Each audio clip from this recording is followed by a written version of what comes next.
Ladies and gentlemen,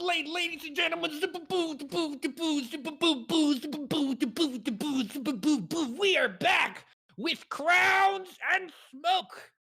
What happened last time? For those of you who missed it, the team is trying to get the demon's paw from someone who's very wealthy and has no idea how dangerous it is. The guild has told them, you must talk to Sith. She is an architect, and she will show you how to escape their stately manor. But the team had to do an errand for her first. She was being harassed by someone in town. So they beat him up, and they took his club, and they threatened him. So now they continue with their quest to retrieve the demon's paw. We continue with Crowns and Smoke.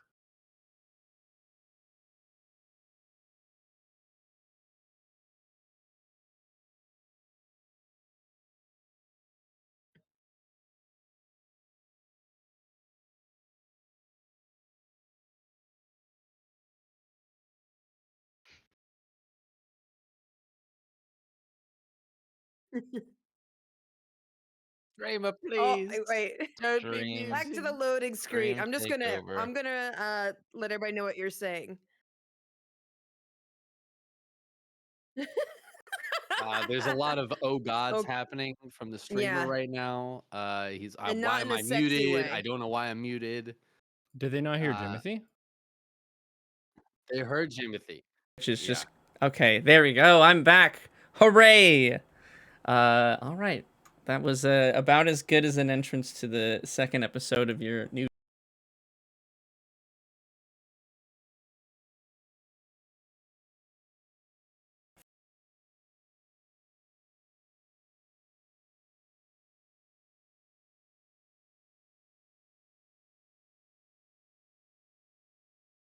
Wait, hold on.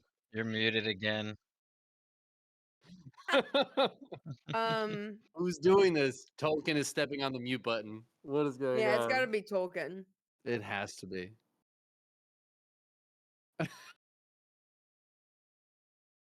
Rest of pepperonis. Is everybody muted? It's literally just me, and I'm back again. I'm Yeah, just it's gonna just you. leave So they missed. I'm leaving the you program say open. that everyone gets 2 inspiration points. Okay. Okay. Yeah. That's I not heard the that case. part. You can Like, only have. everybody I will here let heard you it. know that you can only have 1 inspiration point. Wait, For some hold on. reason. Okay. Did they hear that Jimothy's check was in the mail though? Maybe I'm Just not wanted to quite make sure. sure. Check the VOD. Anyhow, back once more, back again. I'm gonna leave the program open. I don't know why that's messing with my microphone, but I'm not gonna touch it anymore. Stop touching the program. Anybody have any questions before we start in episode 2? Do you guys want to give a quick recap of your characters? This is a pretty new campaign, so maybe people aren't as up to date with which characters you guys are playing. If you want to go around, Neuro, maybe we start with you. Can you give us a little bit of information on who you're playing and what he's all about? I am Kish, Shadow Sorcerer of the Shadakai. But I have another persona. In town, I make money as a magician named Aston Balabrega. And I'm very fancy and draw a lot of attention, that sort of thing. But I've joined this guild for reasons known only to myself. And I've had pretty good time so far. Okay. Fantastic. Hellscream, why don't we hear just a touch about you and your character? Who you playing? Human ranger, from an underground world that is yet to be revealed, I guess, in your world. But Okay. I've come up to the surface to get some gold and steal some stuff and be super sneaky about it. Okay, and your character's Cerulean, is that right? That is correct. My character's name is Cerulean. Fantastic. Thank you. Chicken, who are you controlling? Oh well, my name's Vitsik. My name is Vitsik. Just make that very clear for everybody. And I like to punch things, people mainly, but like animals and stuff, pretty good to punch too. And usually after I punch them, I can steal a bunch of stuff, and it's really great. Good combination, I think. Punch them, steal them, getting out of there. Yeah.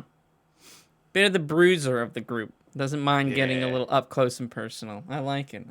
And Ash, who do we have the pleasure of meeting from you? I am Drevna. and I am the cleric of the group. And sometimes I like to heal people, and then sometimes I like to just watch them squirm in pain. It really just depends. Okay, fantastic. We have ourselves a motley crew of thieves, all employed by the rumored guild, the Dark Circle, to execute different missions and go around stealing certain things that may, we'll just have to see exactly what shenanigans they get into. But they have been sent on a quest to retrieve the Devil's Paw from the Pharaoh estate. And currently, you guys are working at what your escape plan is going to be, because you feel pretty confident you can break in, but it's usually the breaking out that has sometimes the problems. And as a small recap, we've got our map here. Everyone can control their pieces. We've already tested all that, but you guys are residents of the city of Blackwater, which is this major sort of metropolis hubs. There's many different sections of the city. You guys have predominantly done a lot of your work so far in Slophaven, which is one of the sort of seedier spots, if you will. But yeah, you guys have successfully, should we say, completed your first task in this mission, which is to take care of Darden, one of the orcish guards that was harassing Sif. Sif said she's happy to help you guys, but she needed a little bit of a favor first.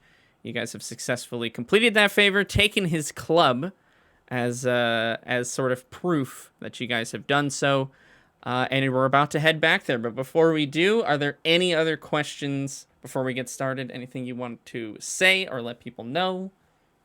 Or should we just get on with it? Yes. Can I have a raise? A raise? No. You're being paid pretty well, I thought. As the missions get more difficult, you'll get more gold. That is actually a small little, before we jump in, a small little crumb, a little note, the little twist to this campaign that I've thrown in. The characters are rewarded in experience based on how much gold and value they steal. So it doesn't have anything to do with story plot points. It doesn't have anything to do with how many monsters or people they kill. It is completely related to how much loot they steal and how much they can sell. But without further ado, let's just get back to it. You guys are now, I think, just walking away from the Silken Skin Casino. This is where Darden was located. You guys were able to essentially accost him, beat him up. He is still alive, but you guys have taken his prized sort of club that he sort of has a bit of pride in, should we say.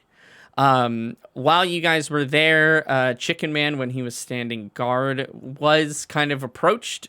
You have that cloak, if you remember, that you can turn to look, I guess, in any sort of style that you want. They thought that looked very nice and were potentially going to shake you down for it, but you were able to scare them off, beat them up. And you guys are returning from your trip. Anything you want to do here at the Silken Skin or in Slophaven before you return? As a reminder, there's different... it's typically sort of the homeless population. There's a lot of addicts to a drug that's called shard, which is a slag sort of runoff from the dark shard ore that this city is known for. But it's a powerful hallucinogenic drug that a lot of people are very addicted to in Blackwater City. Anything you guys want to do here before you head back to Sif? I'm good. I don't think I want to spend much more time here, personally. Okay. Well, it's quite dirty. Let's leave. Fair enough. It is a bit later in the day. We'll say that you guys head back over to Spark Alley, which is sort of that middle section. If you want to move your characters over there, you can. Not required by any means. But again, as a reminder, Spark Alley is sort of the major production hub of Blackwater City. You guys will get a lot of... It's very noisy. It's a lot of different blacksmiths. There are a lot of different sort of just sort of journeyman trades, a lot of different crafts that are happening in Spark Alley. And one of them is several different types of architects and architect guild collaborations. You guys return to the Woodworks, which is where Sif is located.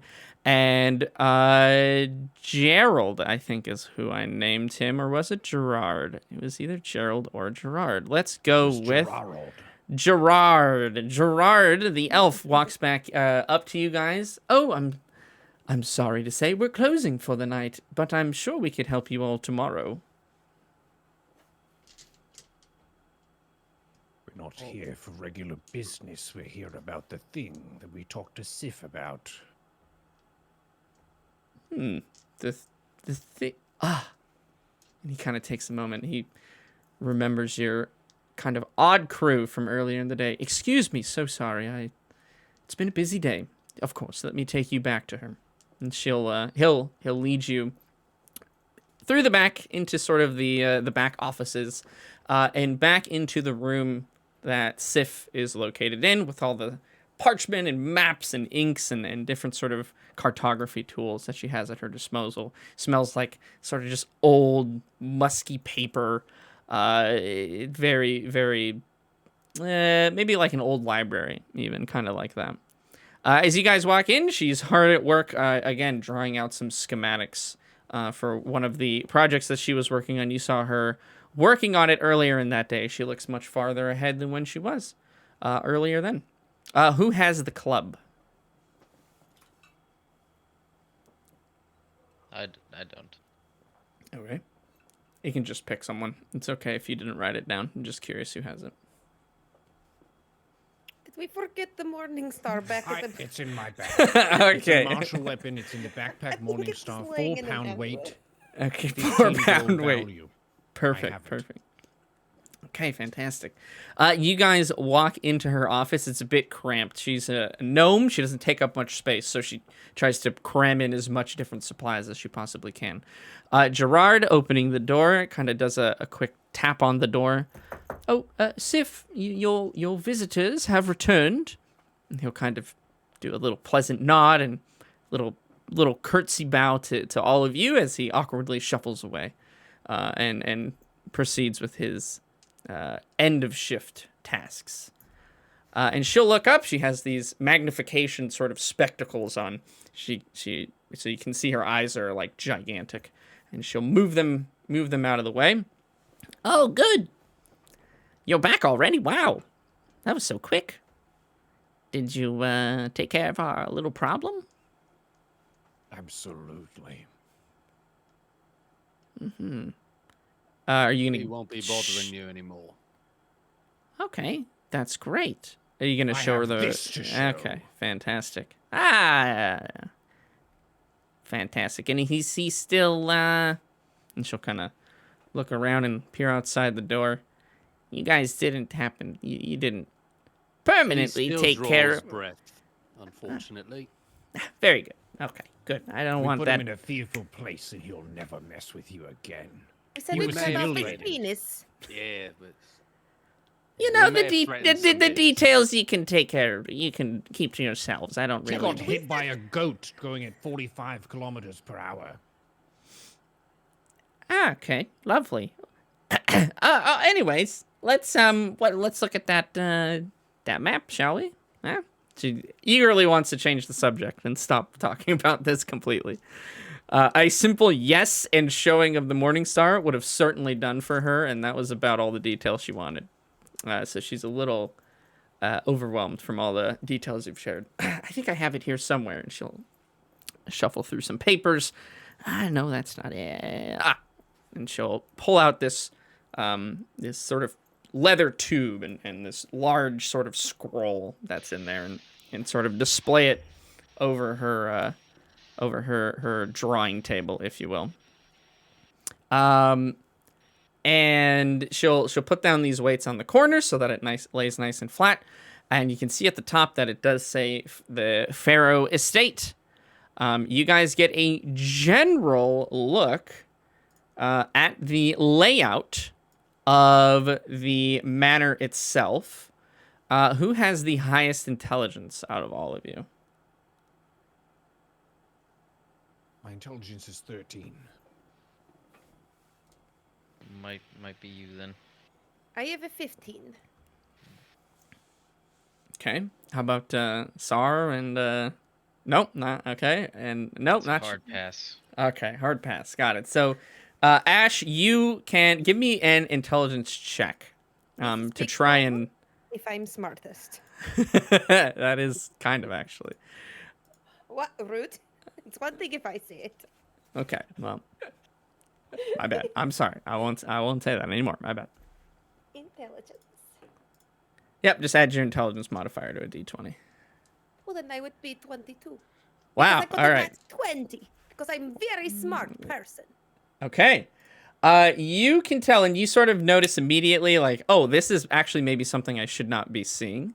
So you can tell, you get a little bit of extra information out of this encounter than you are actually bargaining for. So you can see, based on the plans that she's laid out on the table, that the house itself, the manor, is 3 floors in total. There's a basement, there's a ground level, and there's a second floor. And there are a total of 8. Sorry, let me do the counting real quick. 14 rooms in the manor itself. So there is a total of 14 rooms. It looks like, and this is now sort of at the max of what your architectural understanding will come down to. It looks like the master bedroom, the largest room, is on the second floor, towards the northern end of the building. Okay, so that's because you had a high enough intelligence roll to realize, hey, this is actually really useful information. And Sif will put her spectacles back on and try and talk through the map the plans with you guys. And she'll say, the way I see it, and feel free to take your own inference on this, but the way I see it, you guys have 3 potential paths that you can get out of this manor once you've done whatever business you're getting up to. I don't need to know any of that. Option 1, if you can, it looks as if the second floor here, the windows have a pretty low amount of space between the top of the window and the roof. You may be able to escape out of one of the windows if you're feeling a little acrobatic and get onto the roof and make your escape there. Unfortunately, I wasn't able to find exactly what the distance is between their building and the next building over. In these typical types of small manors, small estates, they're usually pushed a little bit closer to each other, but if they paid extra, there might be some hedges in the way, there may be some stuff blocking your path. You'll have to check that out when you get there. The second path is probably the worst one, which is through the front door. That's going to be your riskiest path, but if things go south, that's going to be your quickest exit for sure. So if you need to, you can kind of go guns blazing and run out the front. That's up to you guys. But a third, somewhat more interesting option, if you will, my personal favorite, and she taps onto the table, is if you look here at the basement. There is a bit of interesting information. It looks like the land and the area that they've built their manor is very close to one of the main sewer pipes. In fact, the wall between the basement and the main sewer line is about 4 feet thick. Now, obviously, 4 feet thick, well, that's pretty thick. I mean, you're not going to be able to get through that on your own, but I do happen to know a guy who knows a guy. You may be able to get your hands on a little bit of explosive power if you'd like to take option 3. Up to you guys, completely your call, but I could make the introduction. Seeing as how you helped me out with my problem, I wouldn't mind trying to help you guys out with a bit of creative exit strategy energy. And she'll kind of that's the information that she has for you guys, so that you have as much details about the best way that you can possibly try to get out of this area. So it sounds like pretty two standard paths out the front door. That's obviously the riskiest option. You have the most chance of being seen if that happens. You can try and become cat burglars and jump from rooftop to rooftop. That really depends on your acrobatic finesse and how confident each of you are feeling with scaling the side of a building and jumping to the next roofs over. Or if you want to take her own personal advice and meet her contact, it sounds like she will introduce you to a demolitions expert who may be able to give you enough firepower to blow up one of the walls of the basement and escape into the sewers, which essentially, if all goes well, would mean that you would go completely undetected. Even after an explosion? Well, yeah, by the time it explodes, you'll be through the sewers. Yeah. Alright. Unless you don't leave. I mean, that's up to you. I'm just giving you the information that she's given to you. What would you guys like to do? We could just blow up everything and then wait for the police. Yeah, there was an explosion over here. I don't know. I just got here. We just happened to wander into this basement, unbeknownst to us. All right, so I think we have our overall plan then. The plan to get in was to be a sorcery instructor. That was our plan. You guys, That is however what you guys want to do you it. mentioned last time, yes, that they wanted to learn occult. And Yes. so Eston Balabrega would be a good choice to go in to teach this woman some things and then rob her.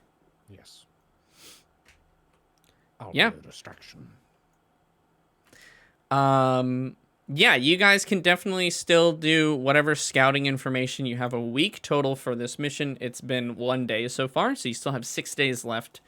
But yeah, she just lets you have that information and whatever you want to do with it. If you want her to make an introduction with the demolitions expert, just to have that potential in your plan, it doesn't necessarily mean that you have to use it, but it is an option for you.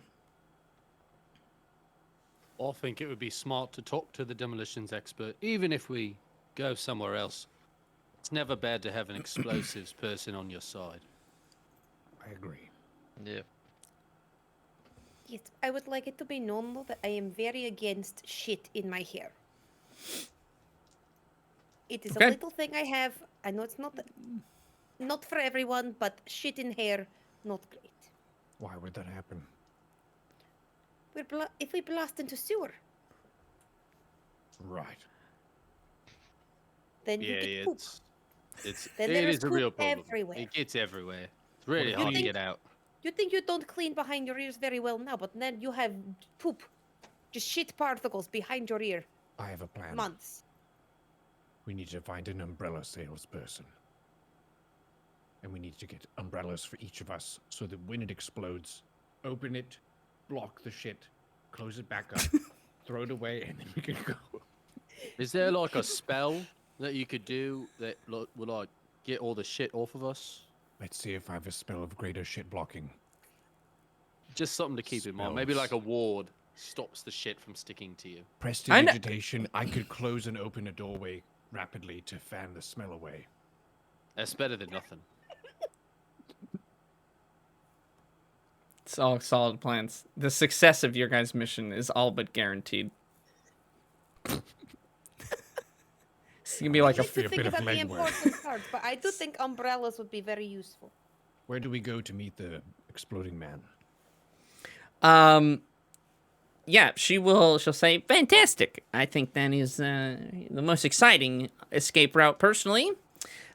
His shop will be closed, but you could go back there tomorrow. He's just located at the other end of Spark Alley.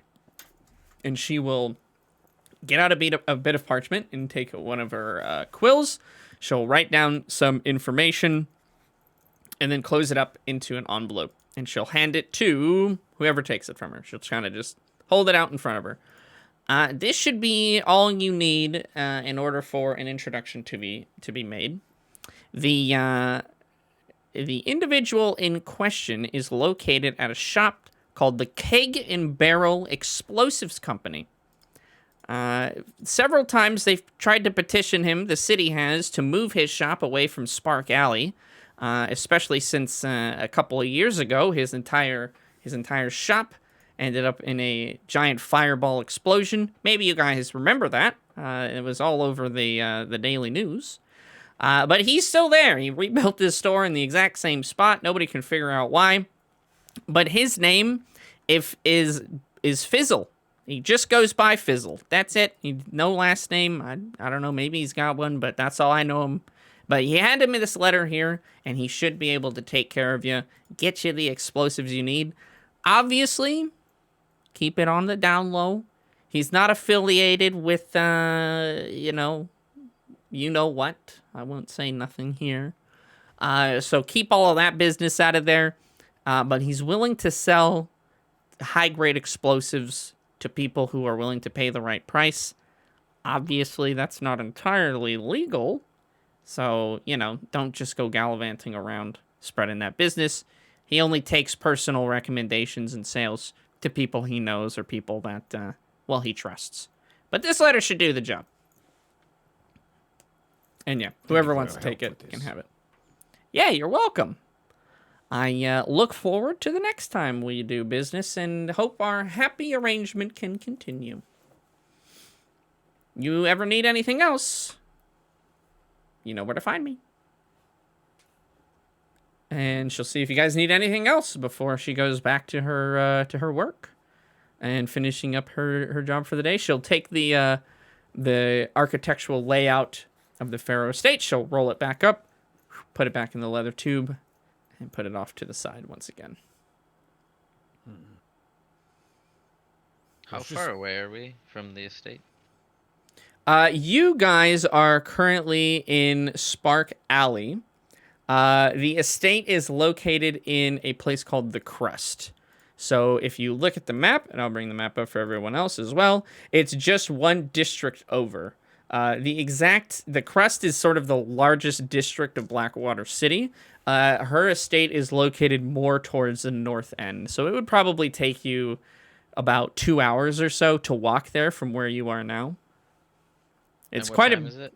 It's pretty late. It's like 8 p.m. So it's dark out by the time you get back. I was thinking maybe since we can't talk to the demo guy until tomorrow anyway, trying to case out the place at night, because I would assume we're gonna steal it at night, maybe. Okay. See what kind of activity there is at that spot. Yeah, you guys could absolutely do that. Do you all want to go into that area and do that, or do some of you want to do something else? Totally up to you guys. Just trying to know where everyone's going after this. I will go. Yeah, I think casing it out is good. We just got to make sure Mr. Balabrega doesn't get noticed over there by security or nothing. So make sure to keep your hood up and everything, if you're going to be our distraction later on. I'll just be a regular, normal person.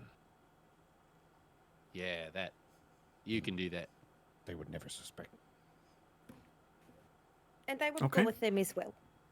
Okay, fantastic. You guys head out of the woodworks. Spark Alley is coming to a halt. Everybody's closing up shop for the day.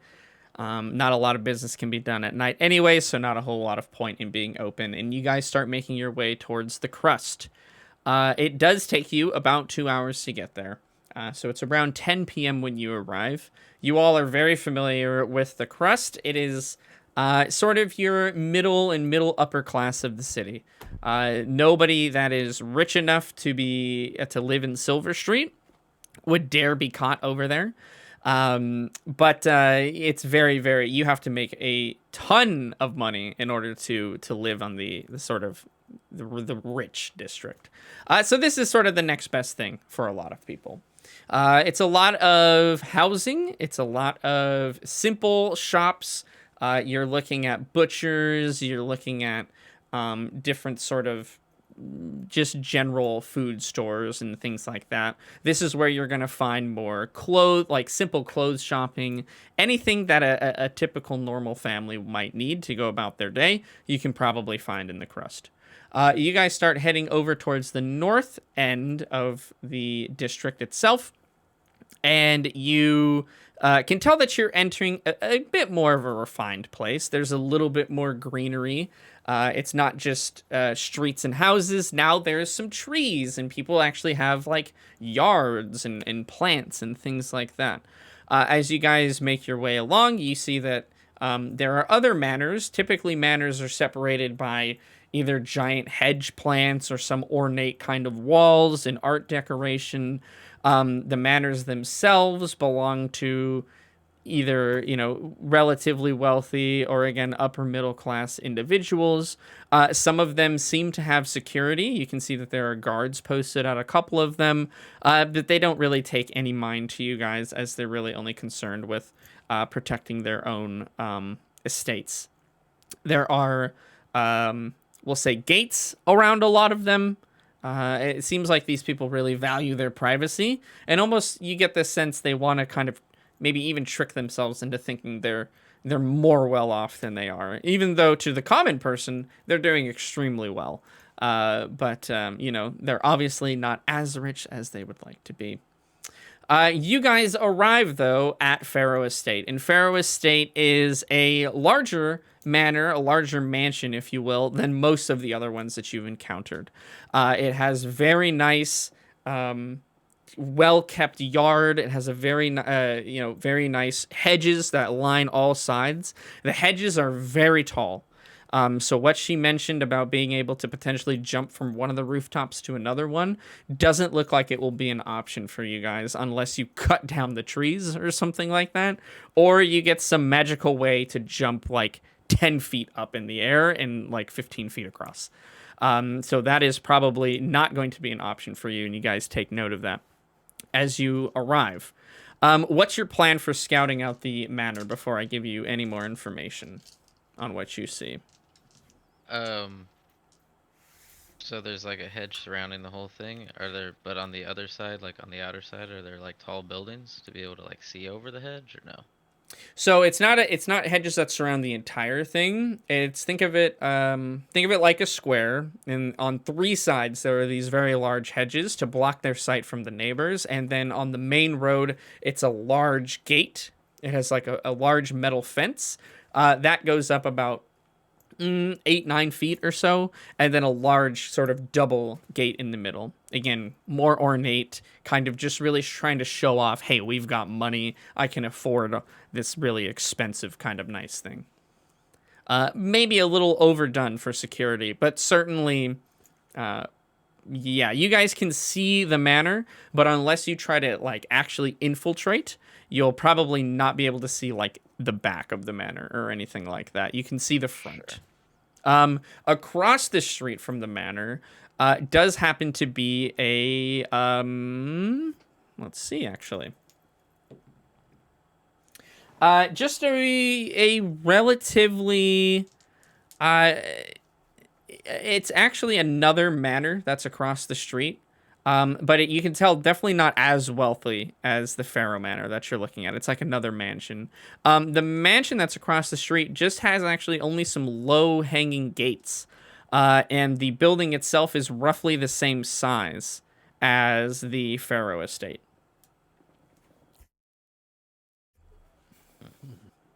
Again, the building that's across the street, it is a bit closer to its neighbors, to the houses that are on either side of it. Maybe it's only like a 6-foot gap between the two.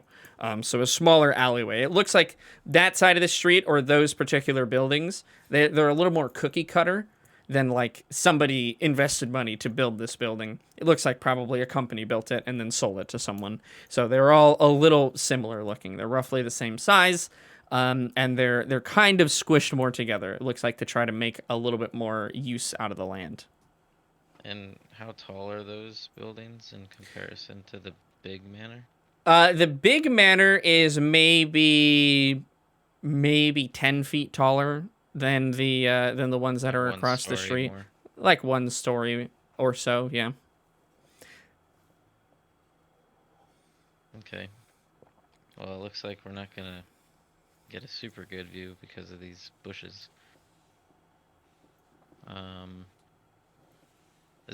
Are we like on the street right now? Can we see like the front gate? Yeah, you guys are kind of just walking on the street. I don't know. I mean, you guys are able to make pretty quick assessments of the situation, but yeah, you can see that there's a gate. There are 2 guards that are posted behind the gate, kind of on either Okay, side. It that's looks what like, I was gonna ask.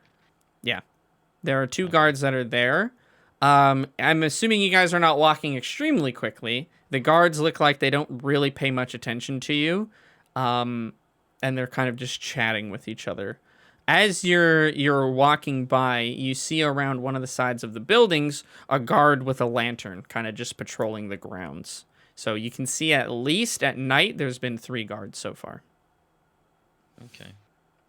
The actual manor itself is maybe like 15 feet into the property, so there's a bit of yard and there's like a bit of an entry path up to the main door. All of the lights at this point seem to be turned off. You can see, actually, Ash, you would know that the room that you think is the master bedroom, they have a little bit of light that's on in what you again assume is the master bedroom. The other lights seem to be off. Give me everybody a perception check while we do that.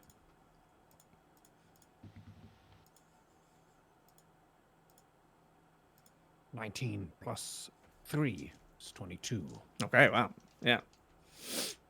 I also got a 22. Wow. 19 plus 3. We're very perceptive today. Apparently. Really paying attention. Got a 13. All right. I mean, that's still good.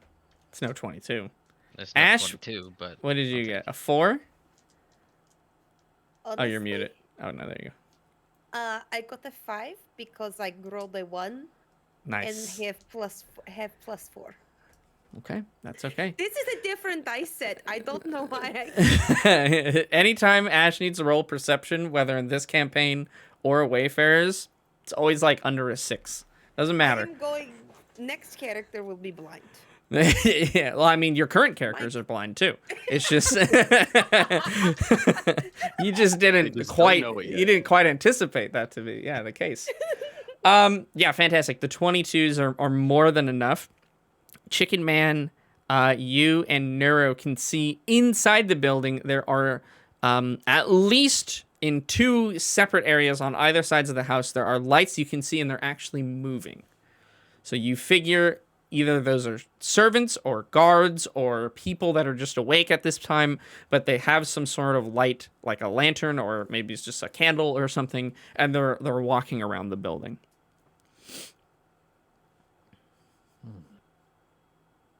I need a way to contact the person who lives here. It's Marion Farrow, correct?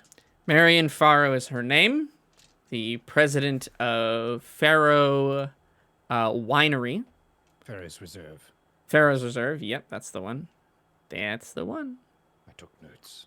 Good man. So I need to make a note.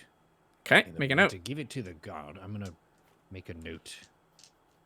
Say something to the effect of, "Dear Miss Farrow, it has come to our attention in the darkened circles of the occult that I figured you may be wanting to advance your understanding to the next level to perceive the deep mysteries of the universe and so forth. Contact me, blah, blah, blah, and so forth. And that way we can get a conversation going."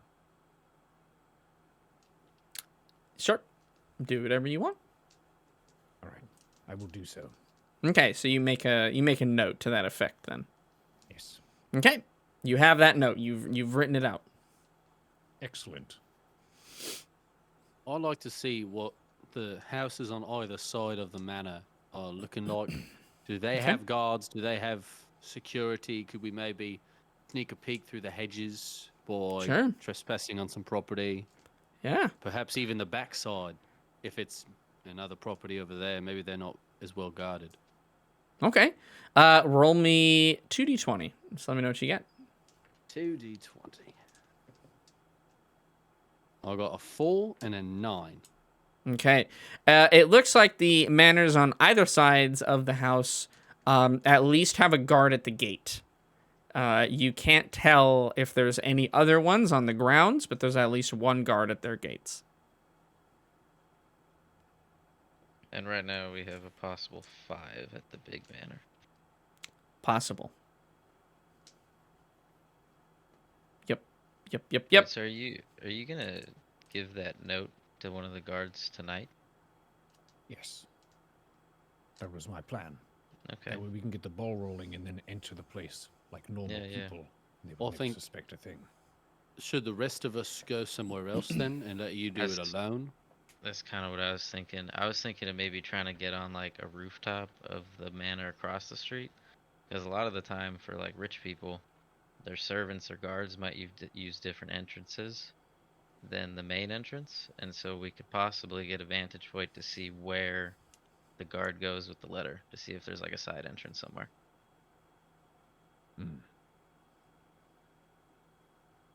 I'd like to go around the back and see if I can see what's on the opposite side. Maybe I can sneak in that side. Okay.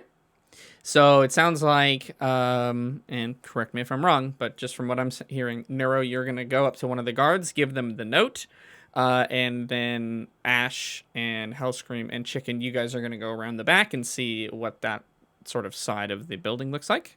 Is that correct? I'm gonna stay on the front. I'm gonna go walk up the across the street building and chill on the roof and see if I'll watch the He's guards, just going to walk right up the wall. Okay. because I can do that. actually. Sounds good. Sounds good. Yeah, you have those fucking boots that I need to destroy somehow off of your character. All right. So you are going to break into the house across the street and try to go up to the roof and take a look out, right? Yeah, you said it was just like a little Yeah. tiny little gate, right? Yeah, Like a yeah. little. Okay. I'm just confirming what you're doing. I I- only am asking. I just want to Yeah. know. Sounds Yep, great. I'm going to. All right. Give me I assume stealth check because I don't imagine you're wanting to. No, don't want to be seen. Okay. And it is dark. I 9. know you have some Gloomstalker stuff. I don't know if that helps you in this situation. Well, I mean, I guess when I'm in the dark, then anything that uses dark vision to see, I'm invisible. Oh, okay. Gotcha. All right. So Well, I don't know, but I rolled a 9, and then my stealth is +8, so 17. okay, that's pretty good. It is low light. There are like, in fact, there are like street lights, that are kind of like a mixture of magical and electrical, in this world. So it's relatively low light. They are not like, high beams or anything like that. But you are able to find a sort of a darker area, and that's where you try and kind of jump in. I think your image is frozen on stream. Is it? Or It is is that on just one mine. person? Oh, It's frozen. huh. Oh. Can people I'll still refresh hear and us? it's a little bit less frozen, but still pretty frozen. Just frosty. It's super slow. Is it really? Oh, unfortunately. Okay. Well, I will try to work on that on the back end. I don't see any dropped frames on my end, so I wouldn't. Not really sure what that would be, unfortunately. Wow. Okay, it is really Looks the bad. same on my stream as well. Interesting. Well, I will see if I can't fix that a little bit. At That least there's is. audio though. Yeah, the audio apparently working, but hopefully I'll just try to lower the bitrate and maybe that will stop making it freak out. I would hope so. But we will continue. Let me know if that change affects anything, guys. Sorry about that. I had no idea. So hopefully that works now. Are you downloading goblin porn in the background? Shh, It's the I'm- weird gobble stuff. Just yeah, man. That's me, buddy. Again, mate. Oh. We've talked about this. Damn it. I know. I'm sorry, guys. It's an addiction. Can you do? Just little goblins rubbing shinies all over themselves.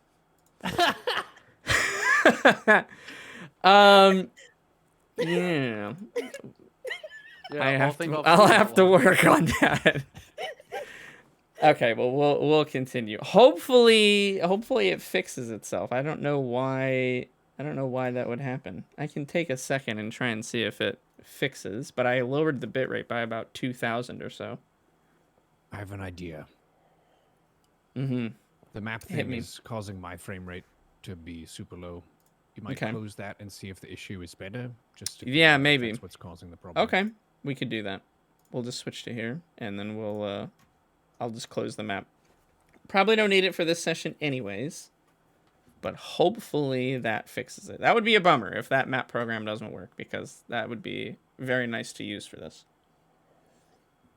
But we are scrappy and can figure stuff out. We'll continue forward for now. Neuro, you are going to head over to the guard and give them a note. And Ash and Chickenman, you are going to head around the back and try and see if you can get a better look at what that whole situation looks like. And Hellscream, you are trying to break into one of the, not into one of the houses, but up the side to Just on to top of get the up roof. Get up the roof, and I rolled a 17 Okay. for stealth. Okay, gotcha.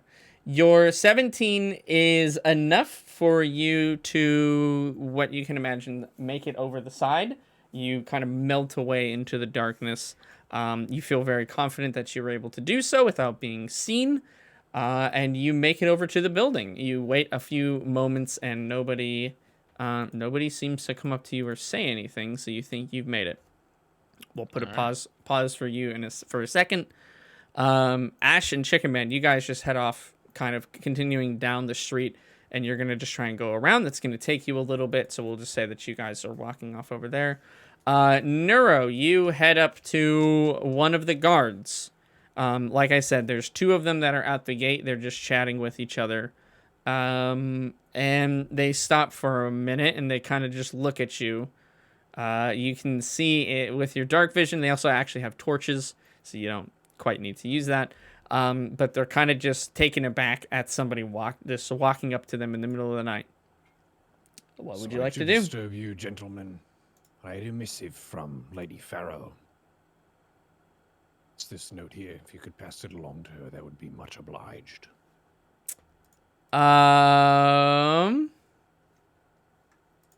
Okay.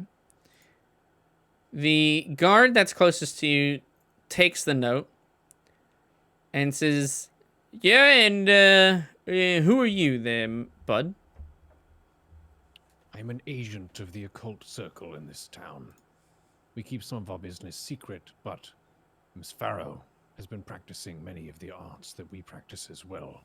We wanted to reach out a friendly offering of education to her, should she choose it. Oh. Hey, Frank, did you hear that? He's a teacher of the occult. He's like some kind of magician or dark magic warlock or something.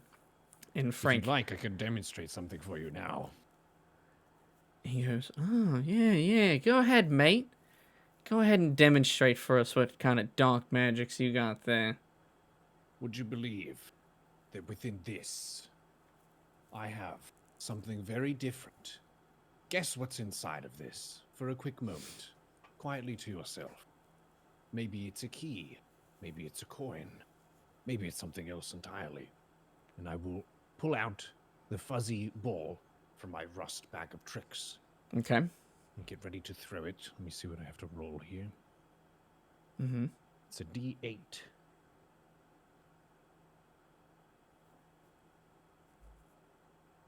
All right. D8. Big money, big money. Where are you throwing this?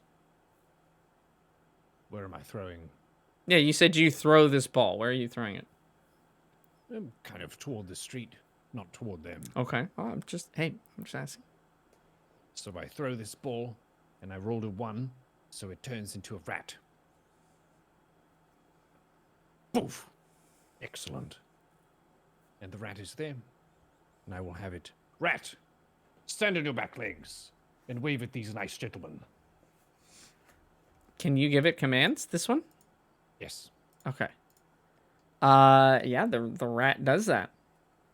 It stands on its back legs. It's kind of just looking around, and it holds up one of its paws, and it waves at the guards. And they go, "Wow, that was really good. I'm very impressed with that." And it'll go, "You know what? Actually, Miss Pharaoh's already gotten back to me. I have her response for you right here." And he takes your note, and he blows his nose in it really hard. really goopy, really kind of gross. And then he kind of he spits in it. He wads it up, and he kind of just flicks it back at your face. There you go, mate. Hopefully that was everything you're looking for. No, actually, I was hoping that you would have passed that along to Miss Farrow. But you've used it as a handkerchief instead. Oh, sorry about that, mate. Rat, go poop over by them. Do you tell it to go over there? Yes. Okay, the rat scurries under the gate, and Frank the guard takes his heavy boot and steps on it. No. And he crunches the rat into the ground, and kind of squishes it. And I think it just disappears, or maybe it doesn't. I'm not quite sure. You'll have to tell me.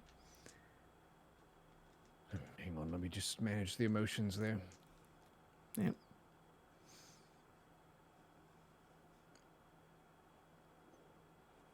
Doesn't say what happens. Oh, it vanishes Okay. when it's It reduced to vanished. 0 hit points. Okay. Okay. So it lets out a bit of a squeak and then poof, kind of vanishes into dust in thin air. Well, that was quite rude. And he will sort of brandish his sword a little bit, and he says, "If you don't get out of here right now, you're gonna have more problems than a dead rat to deal with. This is a private estate." Thank you for your help, gentlemen. I'll be sure to pass along your standing to the occult circles of the world. Yeah. Give him my best regards. And then you can hear him talking to his friend. Fucking drunks, man. They think they get one magic item and they're fucking wizards. I can't take it anymore. I need to find a different line of employment. I tell myself this, and yet here I am, day after day. Do they have a mailbox? No, they don't have a mailbox. It's a big estate. There's no mailbox. It seems as if there's not. Do they have a location like a Dropbox for parcels? No, they don't. It looks like they pay people to. Maybe they have a PO box somewhere. Fine. Good try. Good try. Very trusting of these random guards. I will give you that. Hellscream, you kind of see this happening, unsure if Neuro is about to die or get into a fight. But you watch him for a minute, and it kind of resolves itself, and you see him walk away. So yeah, you're at the building now. You kind of give it a moment. You realize, okay, there's no guards here. You listen and kind of are looking in through the windows, and you don't see any lights on or anything like that. You assume that either this residence is unoccupied, or there's nobody home, or they're sleeping. Okay, I was hoping to get up to the roof before Neuro went and gave the note, in thought that that guard would actually go take that note somewhere, so it ended up being fine anyway. But Gotcha. Yeah, guards not really there to give notes from random strangers to the people that they're employed by. Fair. It's a good try, though. I mean, maybe I you guess could have I'll convinced still just try to walk up and hang out on the roof and watch while Ash and Chicken are going around the back, since I'm already there. Okay, sounds good. What are your overpowered boots of, I guess get to ignore game mechanics do again? Alright, quote, while you wear these light shoes, you can move up, down, and across vertical surfaces and upside down along ceilings.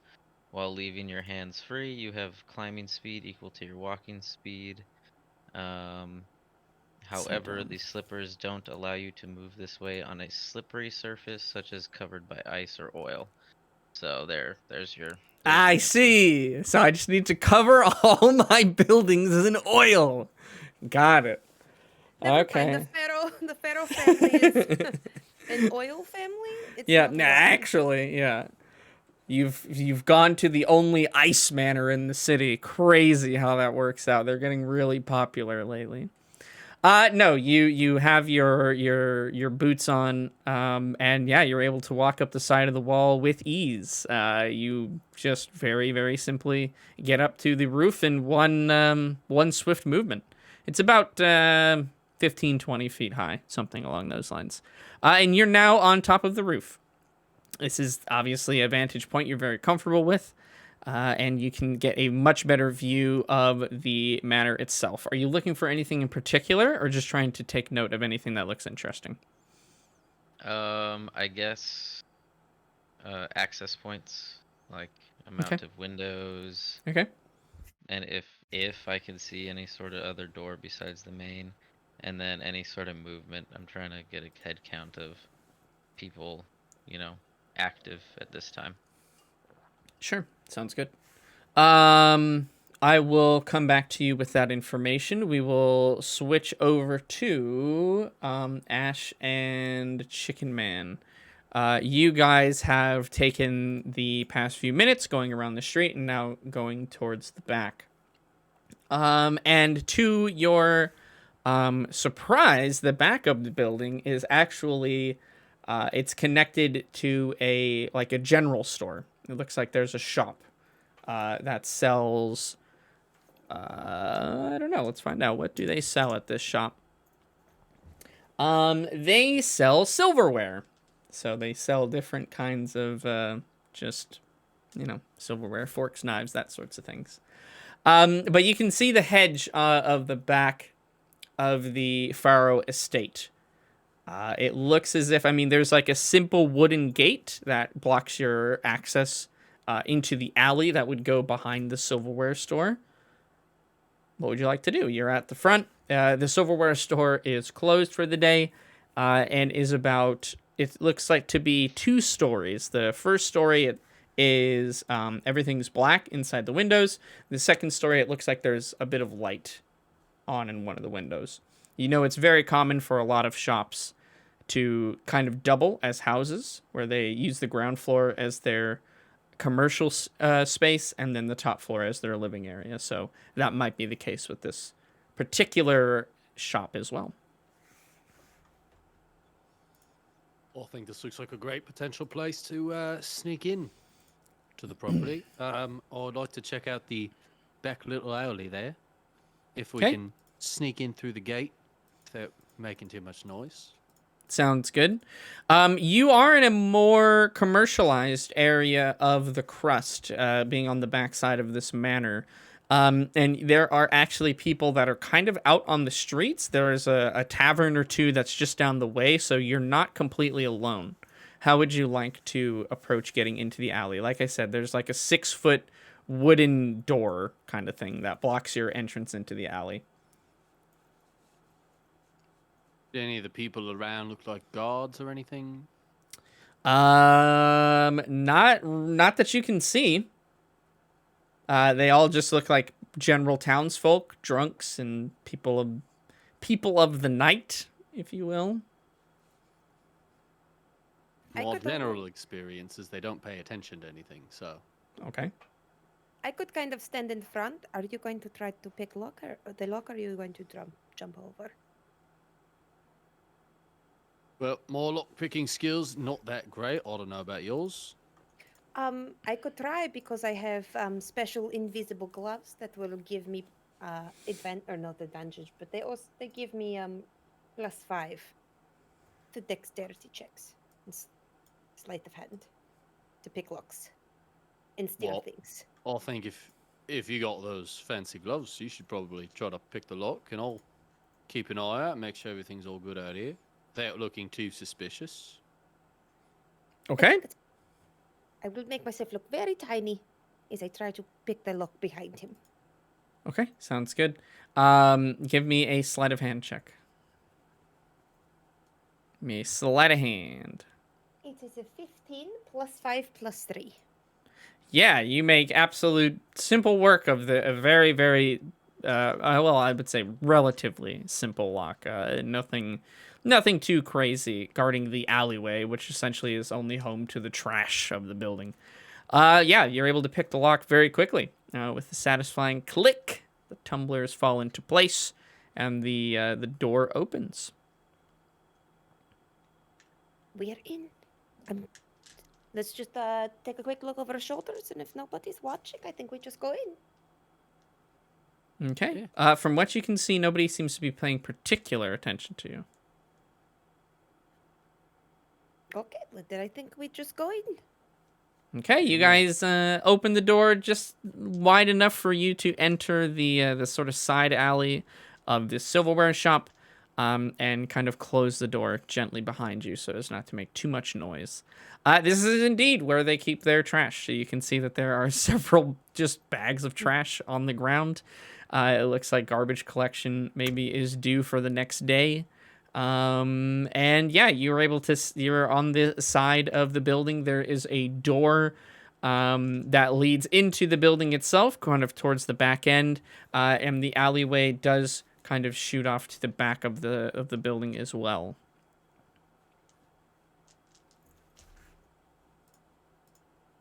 So are there any places we can look perhaps through the hedge just to kind of get a glimpse of the estate on the other side? You know, Sure. edges, sometimes they might have Yeah. spots you can kind of sneak through and just look through to the other side. Yes. You guys head to the back of the building to where the hedges are at, and you can see that there's an actual like iron grates that are up. So it looks like it's if you think of it in layers, there's the Pharaoh estate, there are the hedges, then there are these iron grates that are put sort of on a half wall, if you will, just to kind of, again, put some protection. Maybe those hedges were put in after they already had the grate, things like that. And then the silverware shop. So there are, unfortunately, there is an iron fence sort of blocking your path currently. The openings of the fence are maybe like 1 foot by 1 foot. So 1 foot square on each of the openings there. The grate itself spans maybe about 10 feet up in the air. You could certainly climb over it if you wanted to. That seems reasonable then. Still no guards inside or anything? Not at Yeah, the silverware shop, for sure. I think climbing over the grate seems like a good start. Nice and quiet like. Okay, fantastic. Give me an acrobatics check to whoever is climbing over the grate, or from both of you if you're both doing it. I'm going over. You're welcome to join me. I think I am going to wait until I hear whether he says there is guards over there to see what he can see. I don't want to climb and risk tearing my clothes if, we can't get through. That's smart. Play it smart. I got a 17 plus 6. That's 23. Yeah. Absolutely. You're able to sort of spider your way up the side of the grate very easily, relatively quietly as well. You make it over the top. You can see almost eye to eye with the silverware shop, the window, the second floor. And for a second you stop because you do see some movement inside the house, sort of it is indeed like a living area up at the top there. But they pass by. You don't feel like you've been detected, so you continue forward, going over the top of this grate, and now you're on the other side. You're pressed up against the hedges. They're pretty thick. There's a lot of tree and sort of branches in the way. You may need to go to the bottom to see if there's a spot that you can push your way through. Currently, as you're being pushed up against the hedges, you are kind of rattling them a little bit. You kind of can tell that you're pushing the branches around a decent bit, making a little bit of noise as you do this. All right. Being as quiet as I can, quiet as a mouse, I'm going to go down to the bottom like you said Okay. and see if I can't squeeze enough of my head through to kind of make out the backyard of this place, or do have the ability to fit into much smaller spaces than you might think. Sure. Thanks to being a bugbear, get real small. Yeah, that is true. You can actually make your body smaller, which is one of the interesting traits of the race you're playing. Yeah, sure. You know what? You're actually able to kind of squeeze up against the grates a little bit more. You're not completely clear of the hedges, but you are able to sort of reduce the amount of noise that you were making when you originally went up the side. There is a little gap in between the hedges and this iron grating. And you make your way to the bottom. You don't find yourself detected.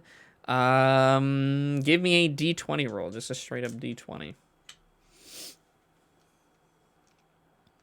All right, I got a really good one. It's like a really good one, though. Fantastic. It was Unfortunately, super solid one. It's a really solid one. yeah, it seems really solid. You're unable to find any openings alongside the hedges that are gonna kind of let you see into the backyard from where you are right now. You would have to make an opening yourself in order for that to happen. That sounds a little bit dangerous. Just presenting you with the information at hand. Do I'm not with it sure as you will. if I even have anything really sharp to cut through the hedges with. I've got a couple of hammers. Yeah, that won't I've really got, do like, it. a torch. I could probably. You just could set burn all it on down. fire. Yeah, that's Got a true. crowbar. Could I pry back some hedges?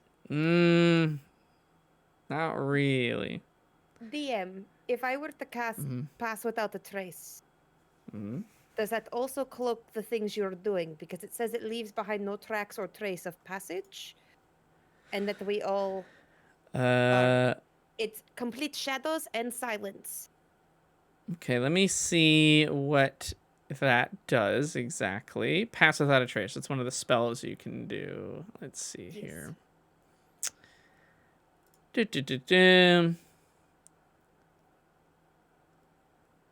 No. Nope.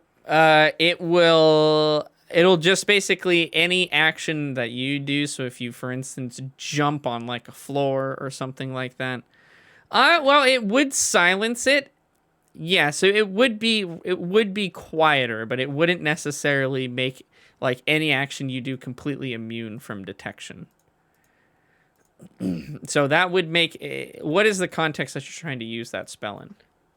Well, if I use that spell over me and Vitsik, if I'm standing on the other side of the fence, the iron fence, and he starts to try to make a hole, then he will not. They will not hear him while he tries to do that. He'll get a bonus to not being heard. I don't think that necessarily. It says they cannot be tracked except by magical means, and each creature within my 30 feet radius has 10 plus 10 bonus to stealth checks. Sure. I will yeah, your stealth check would be greater, but consider this. It doesn't necessarily doing a successful stealth check does not mean that the actions you do generate no sound. So it would essentially mean that you walking through or if people were trying to see you as you were walking down a hallway or something like that, you were sneaking from room to room, that would be much more difficult. But if you did this, for instance, and you ring a bell or something like that, that does not impede that. It's a little tricky. It's a little generic, the wording. That is the way that I'm going to interpret it. Is it's not necessarily that the things that you act upon are going to make no noise. But it would assist you in trying to be stealthier with what you're doing. That is for sure. And it says that very plainly and clearly. I think it might be worth giving a shot. Get a little extra help on the stealth. Maybe try to work my way through the hedges. Do you have anything sharp on you by chance? A pair of, gardening shears or something? Well, I have a dagger, and I have a mace. Those are the sharpest things beside my wheat. I Yeah. don't think your wit's gonna really help us get through. Oh wait, hold on. These tools come with narrow-bladed scissors. It's like craft. These are like branches, you know. It's gonna be a little bit hard in order for that to work. We really didn't come prepared for this. I'm not Well, prepared to Wha- get through hedges. Well, you're This was just keep the in mind. first night. Yeah, this is just Maybe your we- first go. Exactly. Yeah, maybe we take this information and we have it for later. We just keep it in mind. All right. Yeah, I you're like not it. trying to rob the place right now. You're just trying to gather all the info you can, and you've certainly gathered information. Well, if we can't make it through right now, I think might be best to just go with what we've got to the back to the Okay. to the group there. Try to get out of here. So I'm gonna climb back over the fence, Okay. quiet as a mouse, church mouse. Sure. Yeah, I mean, your stealth check, and again, your ability to make yourself much smaller comes very in handy here. I will say that you've learned two things here, Vitsik. That there's no just natural opening in these hedges on this side, and B, that when you try to climb over or somebody tries to go to the bottom of these hedges, if you're regular person sized, that's going to generate a lot of noise. So that may be something you want to think about. You are able to kind of scamper your way back over the wall. Are you guys going to do anything else in this area, or are you going to vacate this silver shop premise? I think I have nothing else I want to do here. This is just trash and it is disgusting, and I do not want to dig through it. Okay. That's I fair. think we just get out of here. Alrighty. You guys leave. You relock the lock behind you so that people are none the wiser. And you make your way down the street, cool as a cucumber. Hellscream, let's go back to you. You've been watching the estate for a while. Give me a perception check. Okay. 13. So 16. 16. You've been really keeping you're really just trying to get a lay of the land here, to the point where actually you see the hedges in the back start to move just slightly, a little bit. Which you're pretty far away, so like and again you're That's a big deal. yeah, but you can see the hedges move. You see for a moment actually one of the guards kind of look over there and kind of just kind of peek at what's going on, but he actually doesn't go over to inspect it. One of the guards from the front. No, one of the guards, the one that was patrolling The around one the that side. was patrolling. Correct. Okay. He kind of went to go look a little bit, but ended up either not And noticing. Could I tell about how far away that guard was from when he noticed? Like from where the hedges were moving? No, you just saw Like him how come. far the guard was away from He was in the hedges? back of the building, so his maximum distance Oh, was okay. about 40 feet. That's all that you can necessarily tell. Okay. He could have been right next to it. You're not entirely sure, but you saw I him gotcha. come. Yeah, exactly.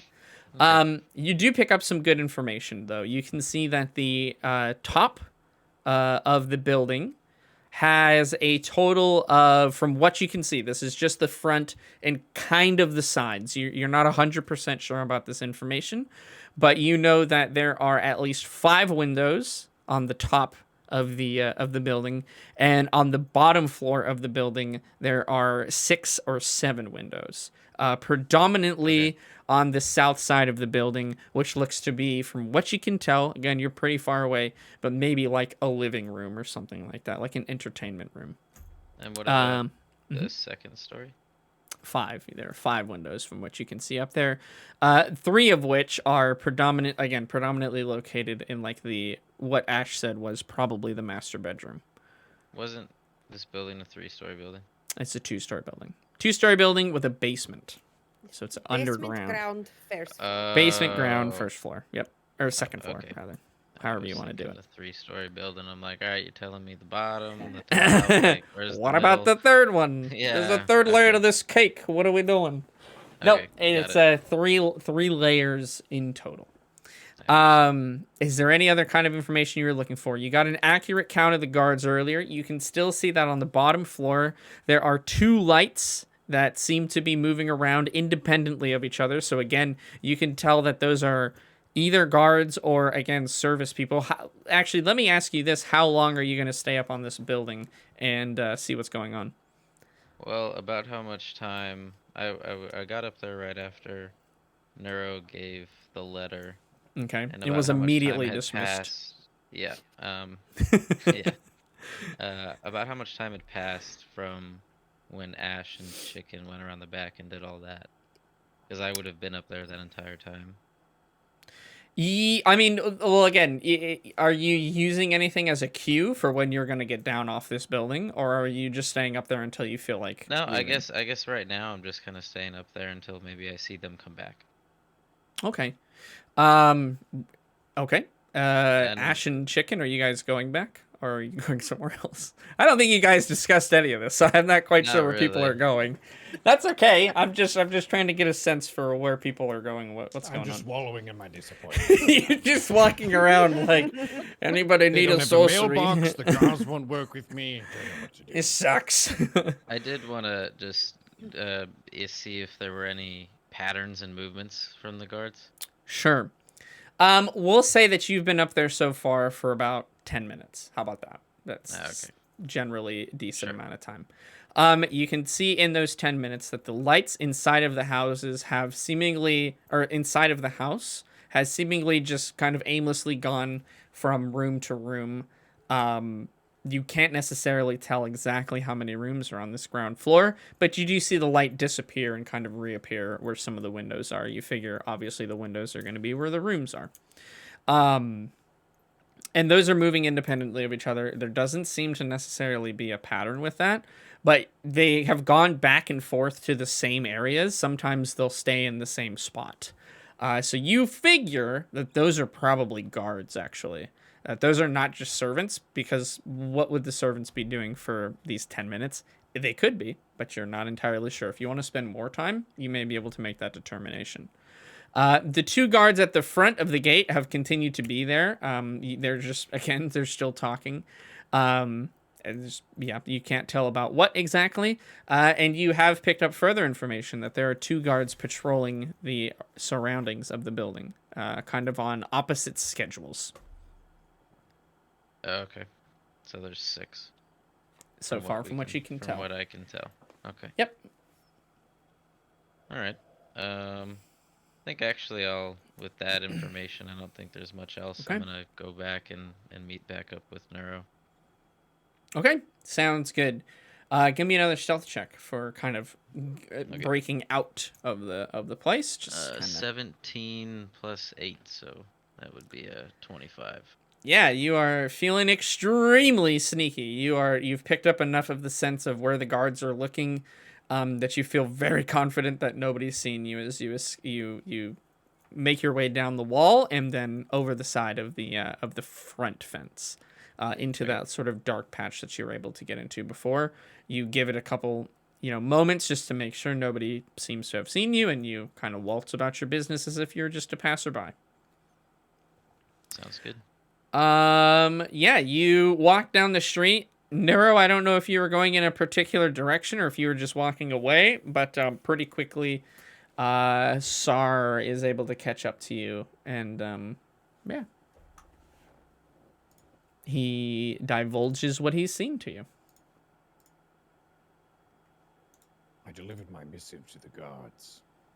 I saw. Nose in it. Yeah, that was not very nice. And then he stomped on the poor rat. Well, at least that one wasn't real. That's sort of real. It's real to me. This other dimension, yeah. Oh, okay. It's okay. I can summon him again tomorrow. All right. Well, maybe we'll get a chance to. I'll shoot him with my bow. Shoot him in the foot. Okay. Perhaps inconvenient things will happen to them in the next few days. Yes, perhaps.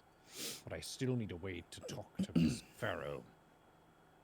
The passing note strategy didn't work.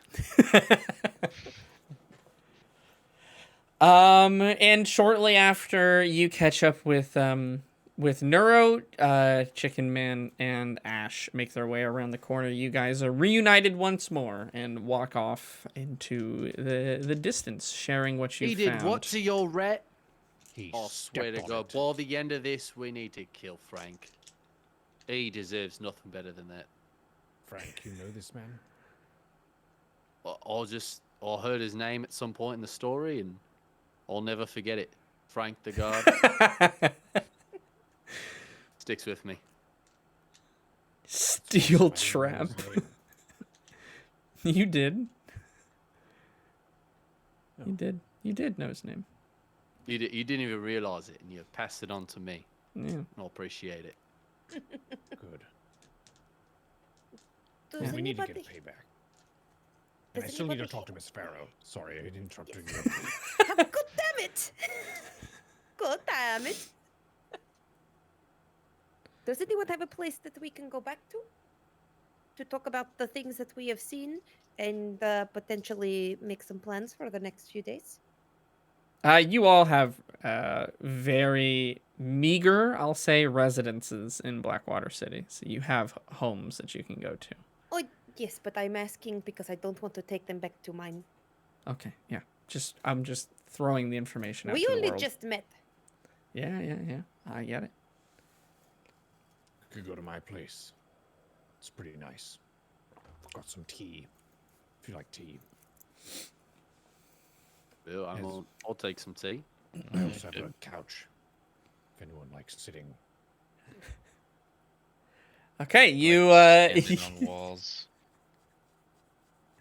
Just gonna Okay. stand on your ceiling. It's upside down. just to rub my nose in it even more. I can just remember I can do this whenever I want to.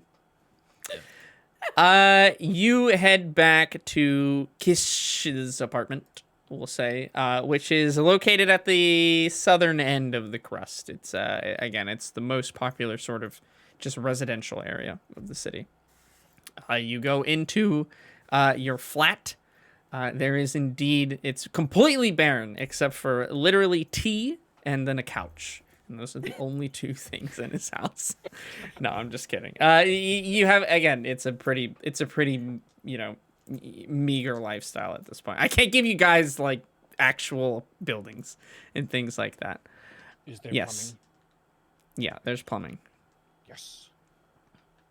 Yeah. Just wanted to- But this is a relatively safe place that you could go over your the details of your mission thus far and make any preparations for anything else that you'd like to. So what did you all determine about the Pharaoh's residence? All I've Well- learned so far is that the guards are assholes and they don't pass notes to anyone. There's a lot of hedges around the whole thing. There's like a metal fence too.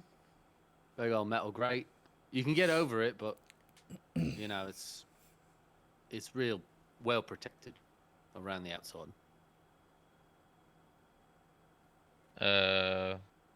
There's, from what I can tell, 6 guards. 2 at the gate, 2 patrolling on opposite ends around the yard, and 2 inside the manor. Possibly more.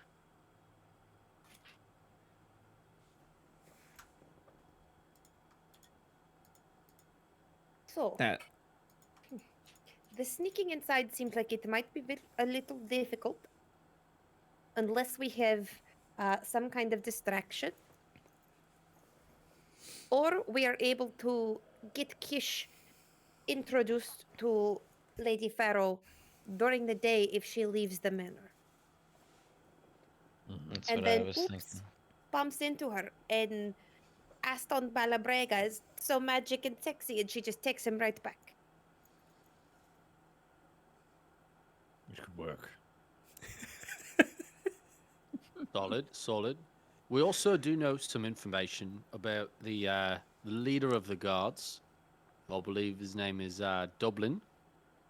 So perhaps that's somebody we want to try to get really drunk and he can divulge some secrets or something.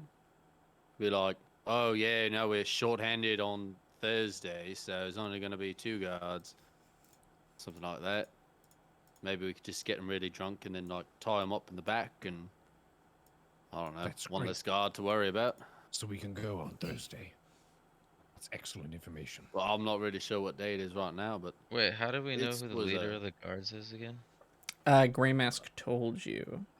I've got it in my notes. That's how Yep. I know. Good job. You- Merc. Yeah, Dublin leader. Merc. He's a dwarf. You know this, and you saw no dwarves in the guards tonight. Just that would Well, be of course, he's information the that you leader. know. Of course, he doesn't work overnight shift. That's a crap shift. He works during the day. Probably. I think that's sound logic there. Or if he is the That's leader, good. perhaps he is always closest in proximity to Lady Pharaoh. Also Also possible. possible. And we did not see him because he is very short and his candlestick does not go above the window. His tiny candle Very small. doesn't burn for very long. It's a It's not constantly about go the through size more. of the candle. All right. It's What about is it the about light. then? Yes, it is. Actually, that's About pretty the much the amount of only usefulness of the candle. Comes from the candle. You have The a size small of the candle is candle. directly proportionate to the wick of the candle, and the wick is what burns the candle. It's not the size, it is how waxy. This is common candle making 101 here, guys. Okay. Yes, you just dip the tip in over and over and then you get nice girthy candle. That's fair. That's how they make candles. That is true. I Do you can't think I fault you should for give that one. Miss Pharaoh a candle to win her heart. She I might think you want your should dip the candle. tip. Yes. That's really weird, but okay. It is pretty late at night for you guys. It took you probably an hour to get to Neuro's place. What is your plan from this point as the night begins to dwindle down? You've kind of done a bit of light reconnaissance of the manor. You've gotten some very good intelligence and information so far, and you have your meeting with Fizzle set tomorrow. Is there anything else you guys are trying to do before you call it a night?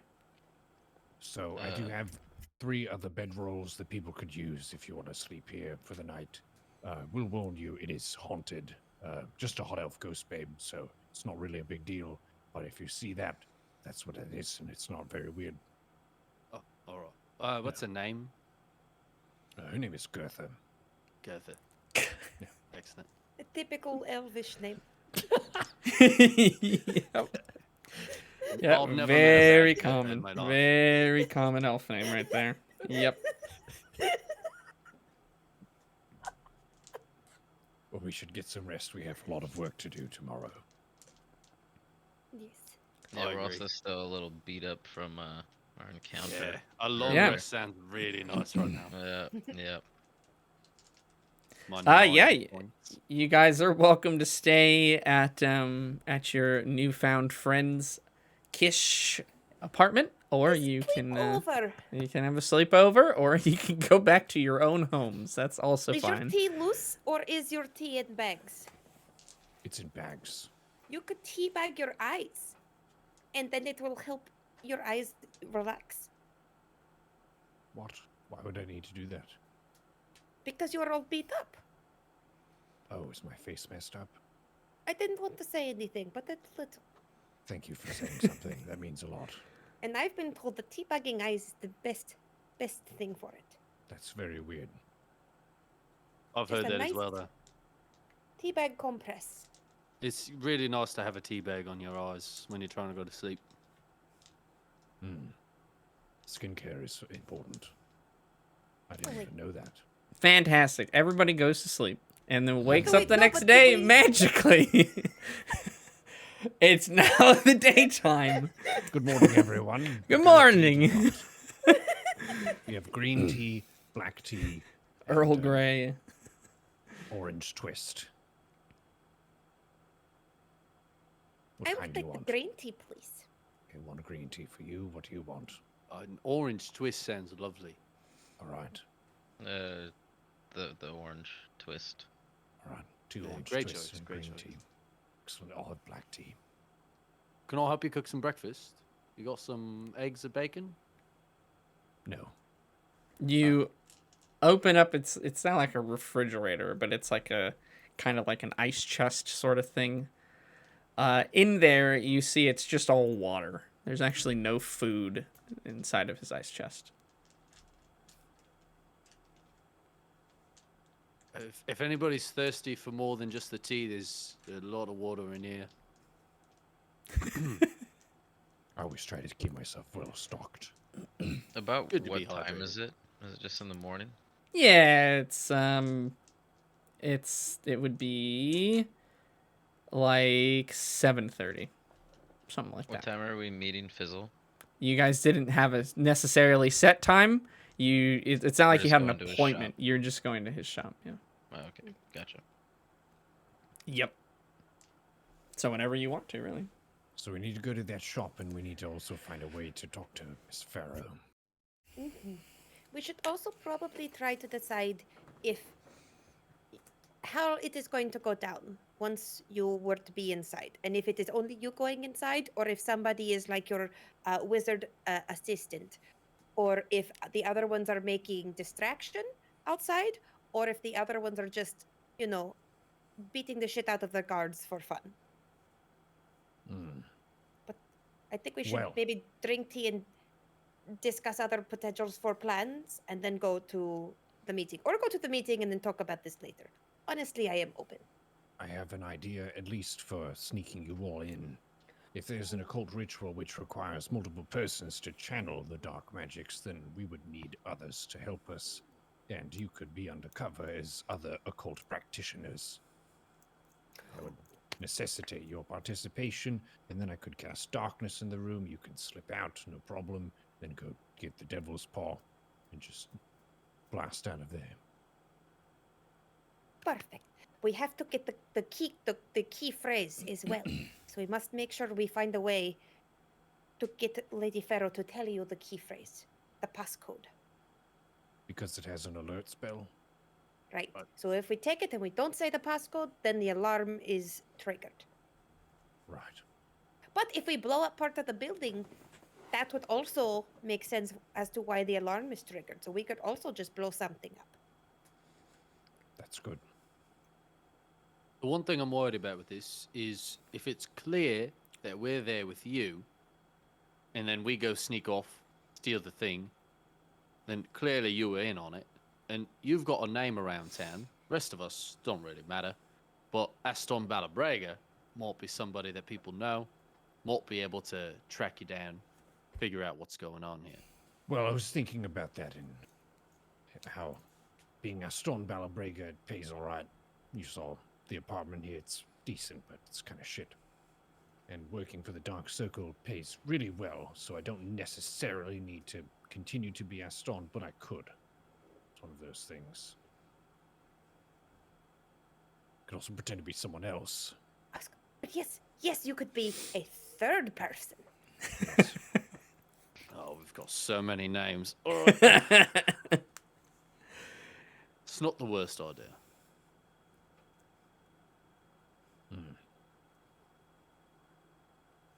Well, there wasn't anything about Aston getting caught in our contract. It was just us. So if all else fails, we just need to make sure we don't get caught. Otherwise, bad things will happen to us, probably. Yeah, I'll just think that if you're going in there and they know you live here, we should probably not come back here to, like, steal it, come back, drink some tea, and then the police show up. Might not We be good. kill them all. I could. mean, that's an option too. It's a lot of work, a lot of risk, when we could simply go somewhere else, maybe. Just a thought.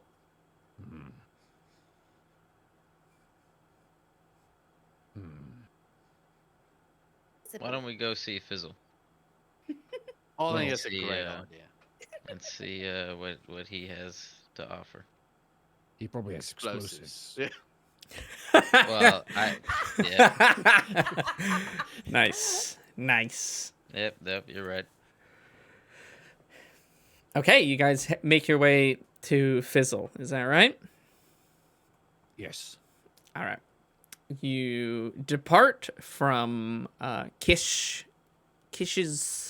I guess it would be, apartment. abode. Yes, your living quarters.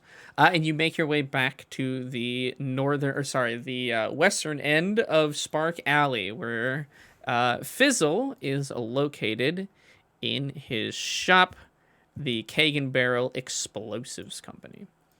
You're able to get there pretty quickly. The instructions and directions that Sif gave you were relatively simple, and you still have the letter of sort of introduction, if you will. You guys make it there. Once again, Spark Alley, just a cacophony of clangs and bangs and noises and sparks everywhere, thus sort of giving you the idea of why it was named such a place. But a lot of the shops and sort of just the shops and places in Spark Alley are really smashed up against each other. It looks like space is kind of a premium in this area. A lot of people want to do work in Spark Alley since it just gets a lot of foot traffic from people looking to do business. But you see one shop that has a solid maybe 30-foot just radius on all sides, where it seems like it's almost infected with something and all the other buildings just want to stay away. And it's this lone solitary building sort of in the middle of this clearing, called the Keg and Barrel Explosives Company. It looks like none of the buildings want to be up next to that one. You can see that the earth underneath this building is sort of eternally charred and blackened. And the building itself looks relatively new, as if it was just maybe built in the last few years, which you all know to be a result of a massive explosion that happened in the building prior. It needed to be rebuilt. You make your way inside, and it is completely empty. It looks like nobody really wants to risk their lives walking into that store. And a lot of the time, I mean, explosives are illegal. You guys know this. So it is pretty much just does business with, like, government-style contract, predominantly for the mines. The mines over to the south, one of the southern islands in Blackwater City. And that's a predominant production of dark shard ore. Behind the counter, you can see a goblin kind of scribbling furiously on some parchment that's put on one of the tables. The shop itself smells like gunpowder. It smells like sulfur and iron. There are a few candles that are kind of enclosed in glass, but they have a couple of holes that are drilled into them so that oxygen can get in.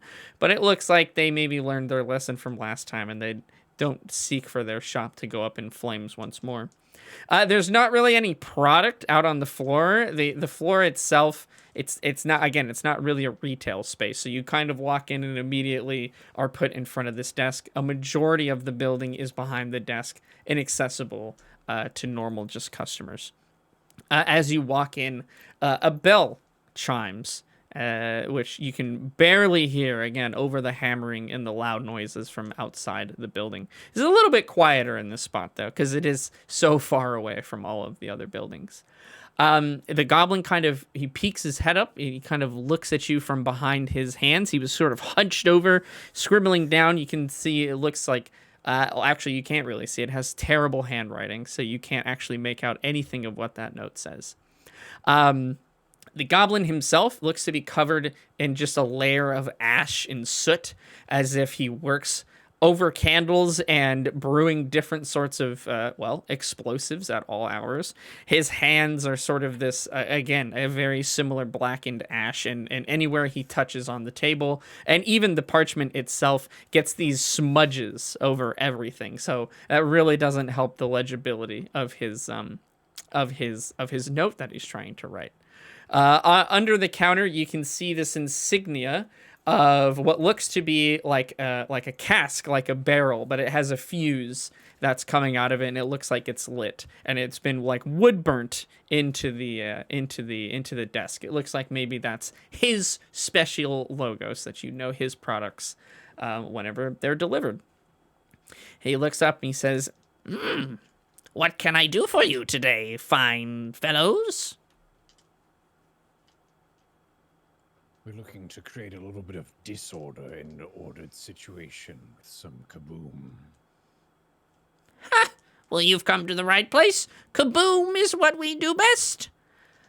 What did you have in mind? Assuming all the proper documentation is in order, Fizzle would be happy to help you. Do you have any explosives that are strong enough to blast through a 4-foot wall? I might have something that could help you. What does this work for exactly? If I know the material of the wall, I could calibrate the explosives precisely. Are you looking for a precision type of blast? Yes. Renovations? Yes. We're trying to Reno- blast out a wall to just open a new hallway. And you need explosives for this. Yes. Usually a hammer works quite well. I'm a pyromaniac. Okay. Well, I'll need to see some government documentation before I think I might be able to help you out, friend.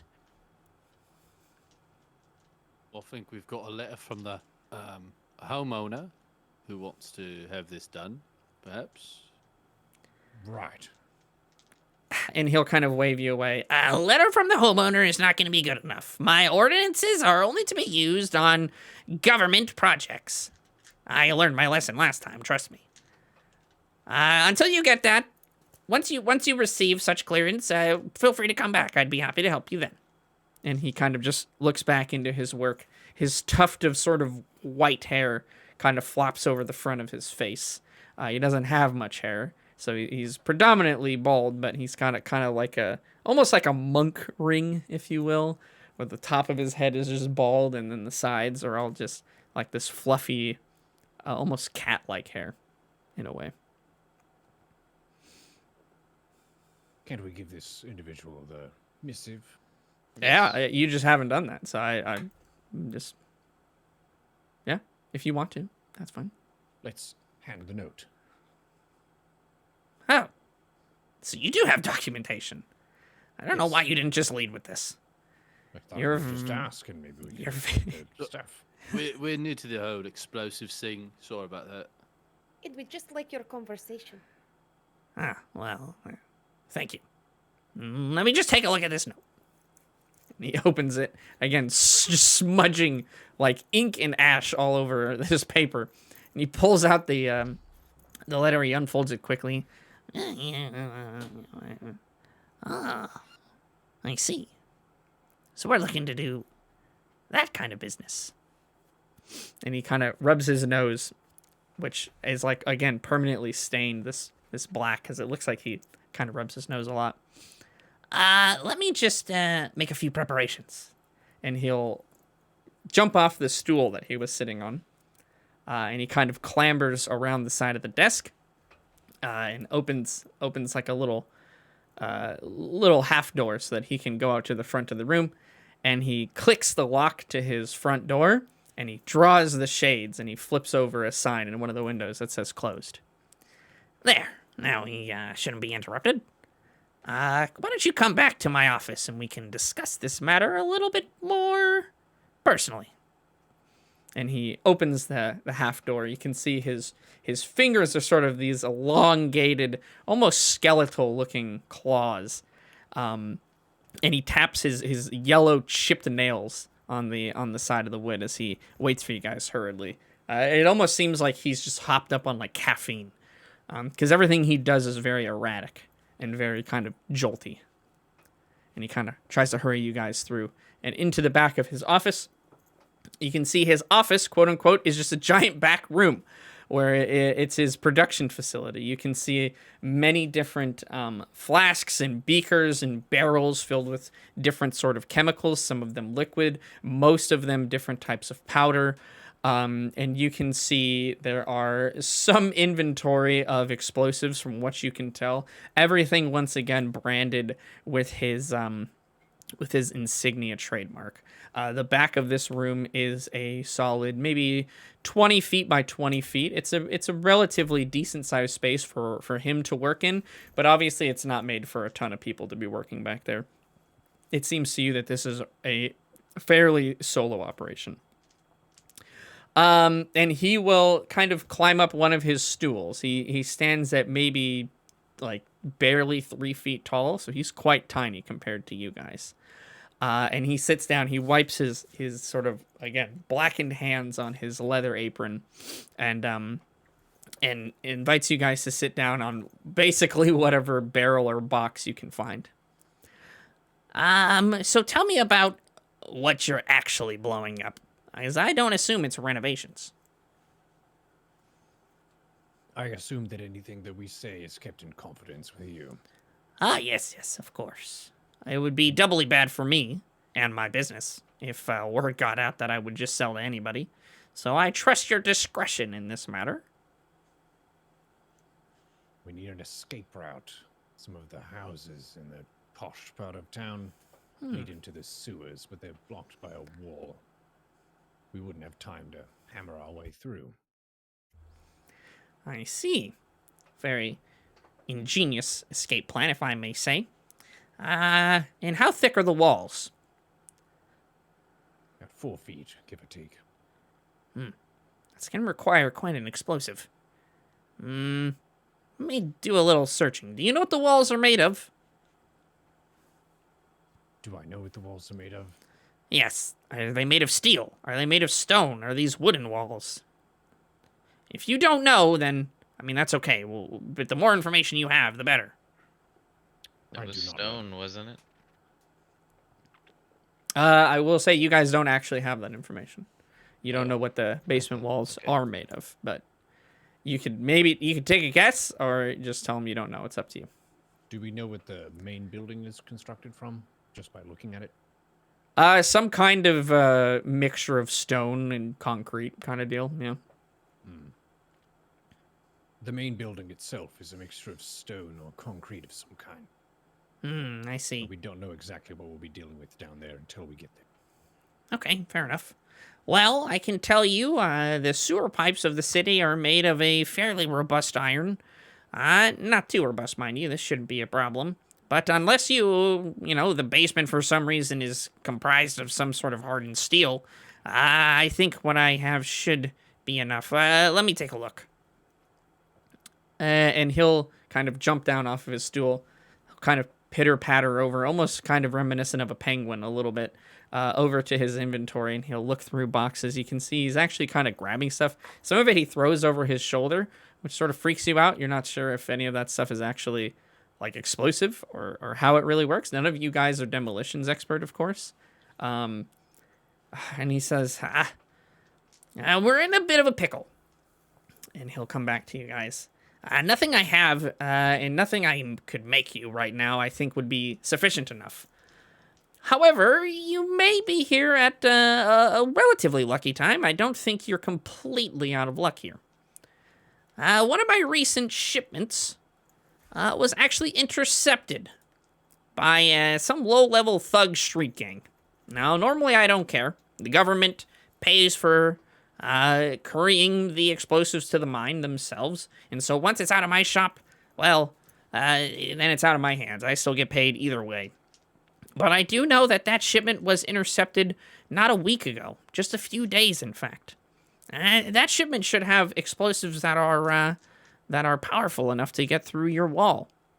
One of the guards came back to alert me of the event and warn me in case any of them tried to show up to my domicile. So I can't say that I'm not a little bit worried, so it would actually be doing me a favor if you could go take care of them for me. From what the guard told me, and I don't know how familiar you are with them, it was some gang called the Rotten Sharks. Some low-level, again, street gang looking to make a name for themselves and become pirates or some nonsense. I don't know. Apparently, they do business out of the southern end of the crust near the docks. I don't know, obviously, exactly where they're located. The guard did tell me that the gang uses some really corny, stupid-looking, like, undead shark insignia, and they like to plaster that shit over everything. So, I don't know, that might help you. If you can get it, you can keep it. Like I said, at this point, I don't really care what happens to it. I've already been paid. But any friend of Sif is a friend of mine. She got me out of a bad jam when my shop blew up. She really helped me out with the city. Kind of fudged a couple plans around so that I didn't get in trouble. And then helped me rebuild with new reinforced walls. This is 2 feet thick, straight steel on either side. Which I think should be enough.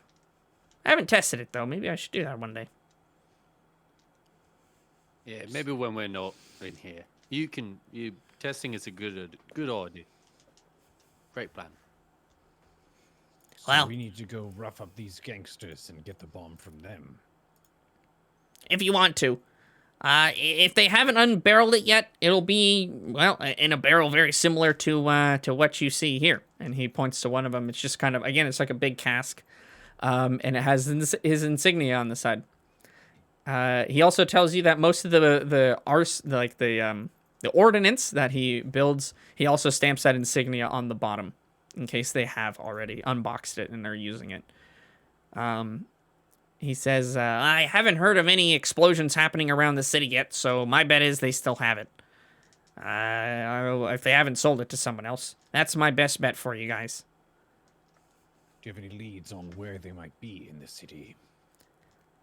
Yep. Like the guard told me, they were located somewhere in the southern end of the crust near the docks. All I got is that and that goofy insignia that they said they plaster all over everything that they have, so... They're trying to make a name for themselves. My guess is it's some rich kid that got bored and thinks they're some street criminal now, and I don't know. To hell with all of them, really. Yeah, they're gonna get in a fight with the zombie jets and have a little dance off. I'm sure. Yeah. I don't really know what that means, but sure. We appreciate your help and direction in all of this. I know it's a very particular line of work that you do, and we appreciate your craftsmanship. Oh, it's a work of love. I couldn't see myself doing anything else. Predominantly because I don't know how to do anything else, so. Happy that, my services are needed by the city pretty regularly, so I make a pretty good living for myself. But if ever you need any more assistance or any other explosive in arms, you know where to find me. Excellent. Thank you for your assistance, Master Fizzle. Yeah, you're welcome. Give my regards to Sif if you see her again.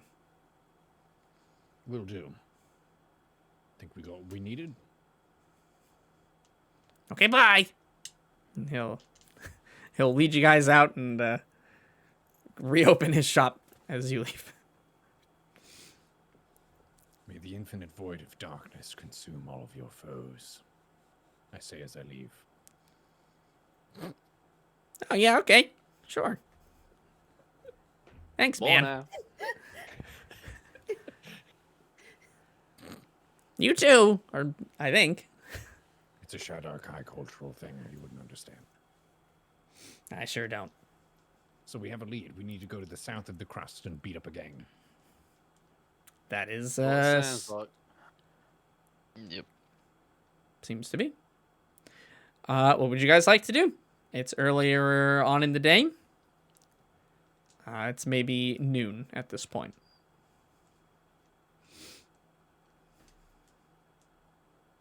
We could go Any there. plans? We Maybe could go. grab some lunch. Head on On over. lunch. Get a coffee, Get a coffee? Yeah. All we have is had tea so far today. Yeah. Right, so we should get I'll think some snacks. food before we. You know, can it get needs some snacks. Gotta food. get your energy up. For Okay, sure. sure. Where would you like to go? What kind of food would you guys like? If you want to get food, I'll make you RP it out. Are Where there are you any going? suspicious street food vendors?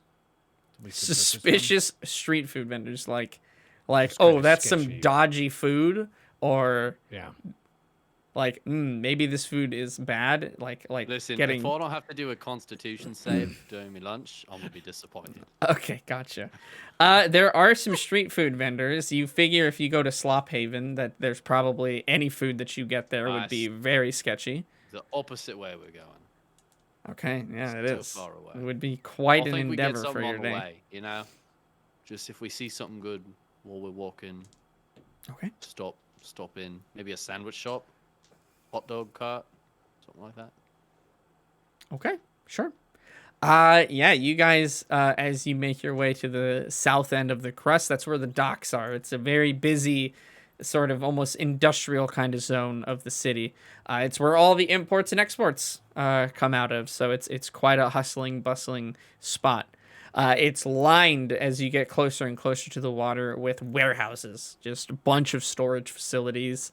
Again, that's where shipments are imported and distributed from around the city. So if it comes to the city, unless it comes by land, which is pretty uncommon these days, it is stored in one of these warehouses first.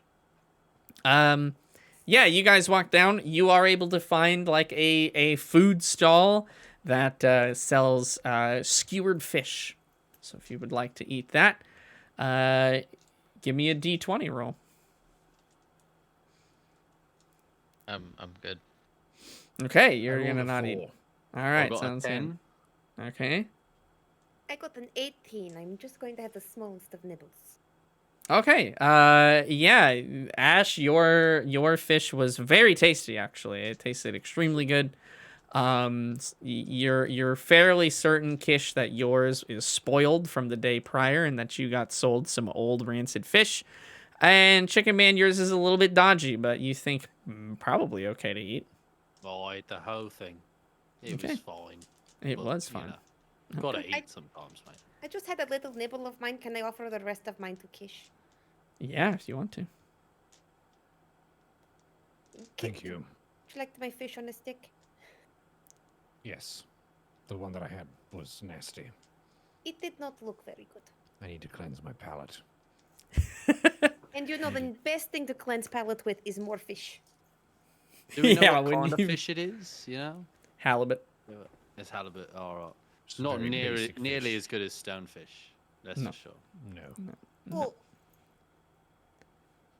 Yeah, you eat this second skewer of fish. It tastes very good. It costs each of you who's eaten some fish a gold each. 1 gold, -1. There you go. Minus gold. Yep. Actually, it would be it's my currency is called crowns, so -1 crown. I've lost a crown. You have. But you gained a rotten fish, so think about that. I have enough gold that crowns that I could have 678 fish. Yeah, you can get 678 D20 rolls to see how good they are. No, I'm not going to do that. Okay, well, if you want to, you can. Options always there. You guys are now at the southern end. You're right on the water. Again, the docks are extremely active, very, very busy at this time of the day. You haven't happened to pass by any warehouses that looks like it could be the correct one. What is your plan of attack for trying to figure out where this warehouse is? Or this hideout, shall we say? We got to look for the shark corpse insignia. You know, see if it's around. Okay. Kind of wander around. Maybe could have- there's a tavern or a saloon and we could find some of the goons there. Sure. a locate object, and I think I could use that spell for this. As long as we think we are within 1,000 feet. So I think if we see the insignia, I can try to cast it and try to find some of the explosives. Because I will search for the brand, the Fizzles brand.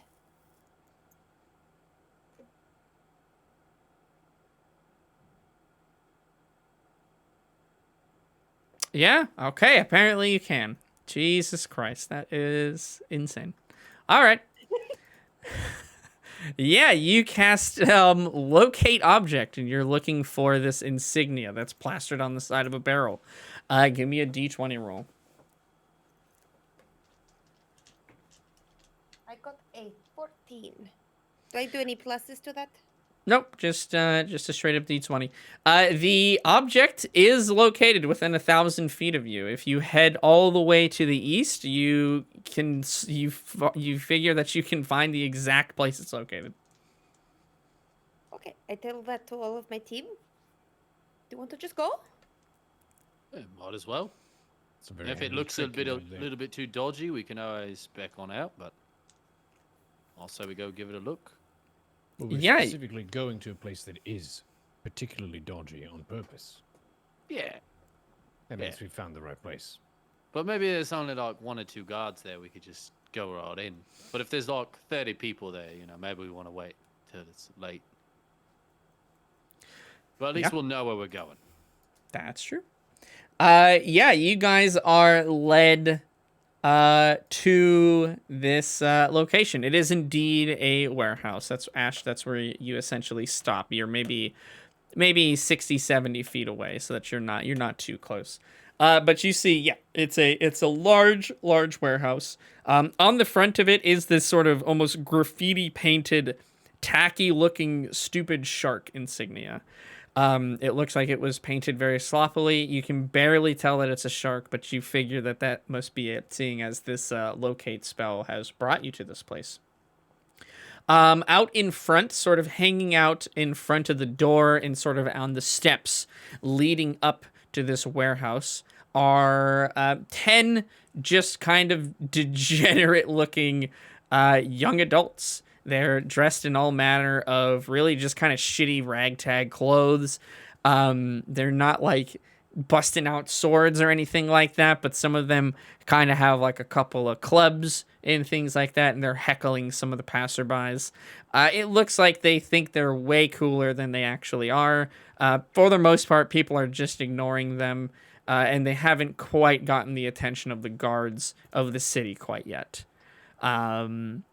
That is what you see at first glance as you're sort of walking along the pier. That's what you've located. That's what you've seen.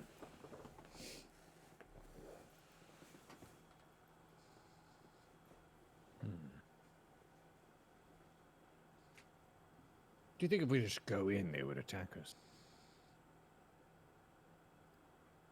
I mean, they would Probably. probably try to stop us if they see us, yes. What if we were asking about recruitment?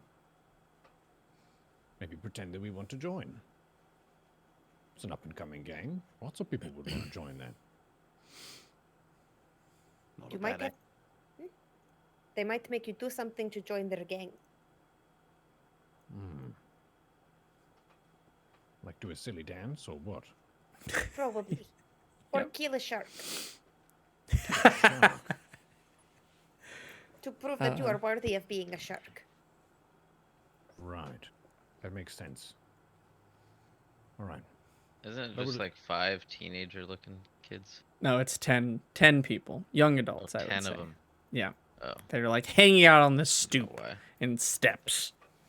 I mean, we could also try to scare them off. Or draw some of them off. I know a few ghost stories. That could Perfect. work. We could wait until it gets dark, try to sneak in, maybe just keep an eye on good ways in or out of this place. Although nighttime they might even be more active than the daytime. They are kind of a gang.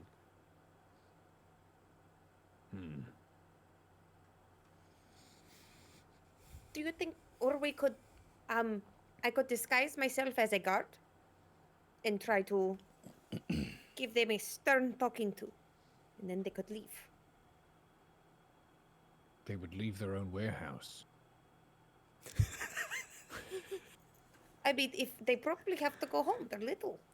The guard tells you, you go home now, then they go home. I will say they look like adults. Maybe young adults gave you the wrong impression. They're not like 13 years old. They're like Oh, I was definitely picturing like 12, 13-year-old No, hooligans sitting no. on a stoop being assholes. No. Some of them are much younger than you'd probably think would be joining a gang, especially a shitty one like this. But no, they're relatively, I would say they're probably in their 20s, most of them. Or like they're like 16, but 16 from the 1950s. So they're really like They're really like actually 50 years old because of how many cigarettes they've had already in their life. Sure. They look old enough to be able to make bad decisions, but young enough to not realize that's what they're doing.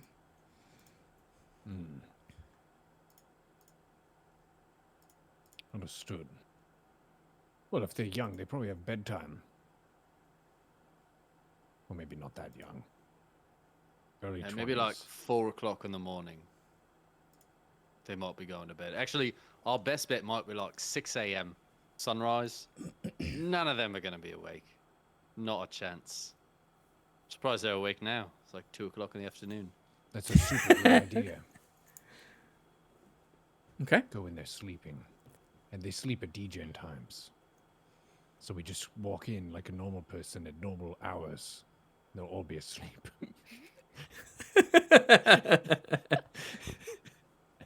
So far, this plan is brilliant. You've I think- outsmarted them. So simple. So Yeah. easy. Okay, so are you guys gonna wait until it is darker to try and infiltrate their hideout or their gang? I also, if we're waiting, that's fine. I also have a spell that I could charm. I guess there's only one person. Never mind. The rest of the 9 would be assholes still. I I could make could one make of an them friends. illusion. I could make an illusion of the rotting shark. The insignia, just make it like a real one that walks around and tries to distract them. Tries to pull them away. These are It's Maybe their it is- mascot, you know? Maybe These are it insults terrible them too. plans. It tells them you are not very good shark. Like, it can't make noise, so we'd have to just visual Just only. mime it. Maybe Okay. you can dive in the water and they'll follow it. Okay. They're like lemmings. Okay. Can it do like a shark version, but with a fin of this? Like, oh, you're a bunch of jerk-offs, but it's a fin, so it's more like this. I don't know if it will translate. Maybe he They curves the might, fin yeah, a he little might not. bit. I don't think sharks really can do that. Have you ever looked? Have you ever tried to see? I've never been a shark. I really don't want to have to think about that. You know, Well, I they really have to probably have to concentrate help if I each make an other. illusion. I don't really want to think about what a shark would look like if it was. Yeah. I think this plan is. It needs some work. It needs some work. What if we all hit on the rooftop and wait until they go get drinks at the tavern and then we sneak in? There might be a time when they're all kind of going out and not a lot of people left at the warehouse. I think that's a good plan. That last one there. Yeah. Okay. So, waiting till dark, is that what I'm hearing? Yeah. So we could Okay. wait a bit until dark. We could even Okay. go wait in the tavern, maybe have a drink or two, and then if we see the ones we're looking at start to show up a little bit, maybe that's when we dig on out of there. That's come back super over. smart. And then if there's not enough left, if there's still too many on the stoop later, then we come from most people go up top and they hide, and then one person comes out and runs and says, "Hey, people are fighting all of the rotting sharks in the pub.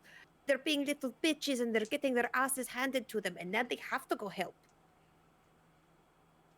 That's not a bad idea. That could totally Okay. work. Okay. So you guys are going to go to the nearest tavern, is that right? Yes. Okay. You head to a nearby tavern. It's maybe I don't know, 5-10 minute walk from where you are now. It's not very far away at all. And you decide to kind of wait there and maybe think on the information you have and your other adventure that you're going in, your other quest as well. Kind of calibrating those details. And that is a good spot to probably take our mid-session break. So we'll just go AFK for a little bit, let people get some more water, let them recharge themselves for a second before we come back, and we'll see the conclusion of this episode. We'll return in just a moment. Thank you for your patience. See you in a bit.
Ladies and gentlemen, we are back with Crowns and Smoke episode 2.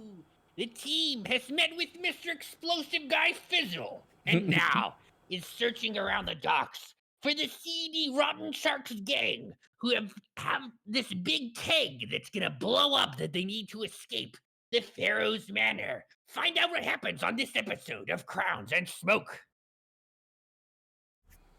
Thank you, Jimothy, for another wonderful introduction. Man, he really does them the best out of anybody, I think. Hiring him onto this campaign was such a solid move. Yeah. You guys, when we left, decided that you were going to wait at a nearby tavern for nightfall. Hopefully some of the rotten sharks maybe show up there, and you were able to... I don't know what's happening over with Neuro. Hopefully everything is okay. And then you guys will be able to maybe distract some of them to come over to this tavern. And so you guys can make a quick smash and grab. Anything else you guys want to do at the docks before you head over to this tavern? No. Okay. Alrighty, sounds good. You guys head over to the tavern and you wait until nightfall. It's maybe only a few hours after your guys searching. Yeah, it starts to, dusk hits and people have started to enter the tavern. Some of the denizens of this inn have started to wake up and are ready to go once again for another night of debased drinking. Yeah, you guys are, you've sipped on some different drink and gotten some food in the meantime, maybe discussed your plans a little bit as well.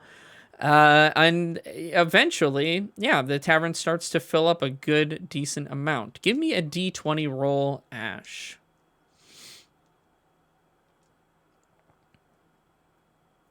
I got a 5.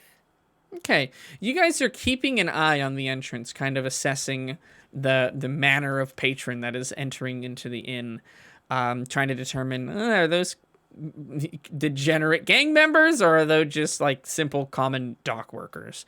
And for the most part, most of the people walking in are just, your hardworking individuals down at the dock looking for a good respite after a hard day of work. That is until two sort of unseemly characters enter the bar, making a bit of a ruckus, kind of making an ass of themselves as soon as they enter, kind of talking.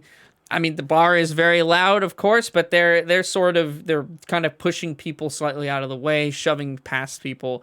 For the most part, nobody is giving them too much attention because they just figure that they're just kind of idiots, honestly. But you think they might be a part of the Rotten Sharks. Give me a perception check, Hellscream. 7. 7. You try to look for any sort of emblems or insignias on them to determine that they are part of the Rotten Sharks. You got a 7 total? Yeah. You're unable... Yeah, you're unable to make out any exact symbolage to confirm that they are part of the gang. What would you guys like to do?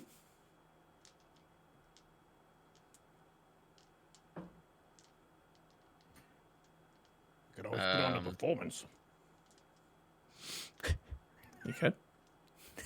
I don't know why, but you could. I mean, hey, I'm here for it. Whatever you want to do. Yeah, you think that these two might be affiliated with the gang. They just seem to carry themselves in a similar manner to the others that were on the steps by the Rotten Shark sort of abode. And yeah, you're still sitting at your table towards the back of the room, minding your own business at this point.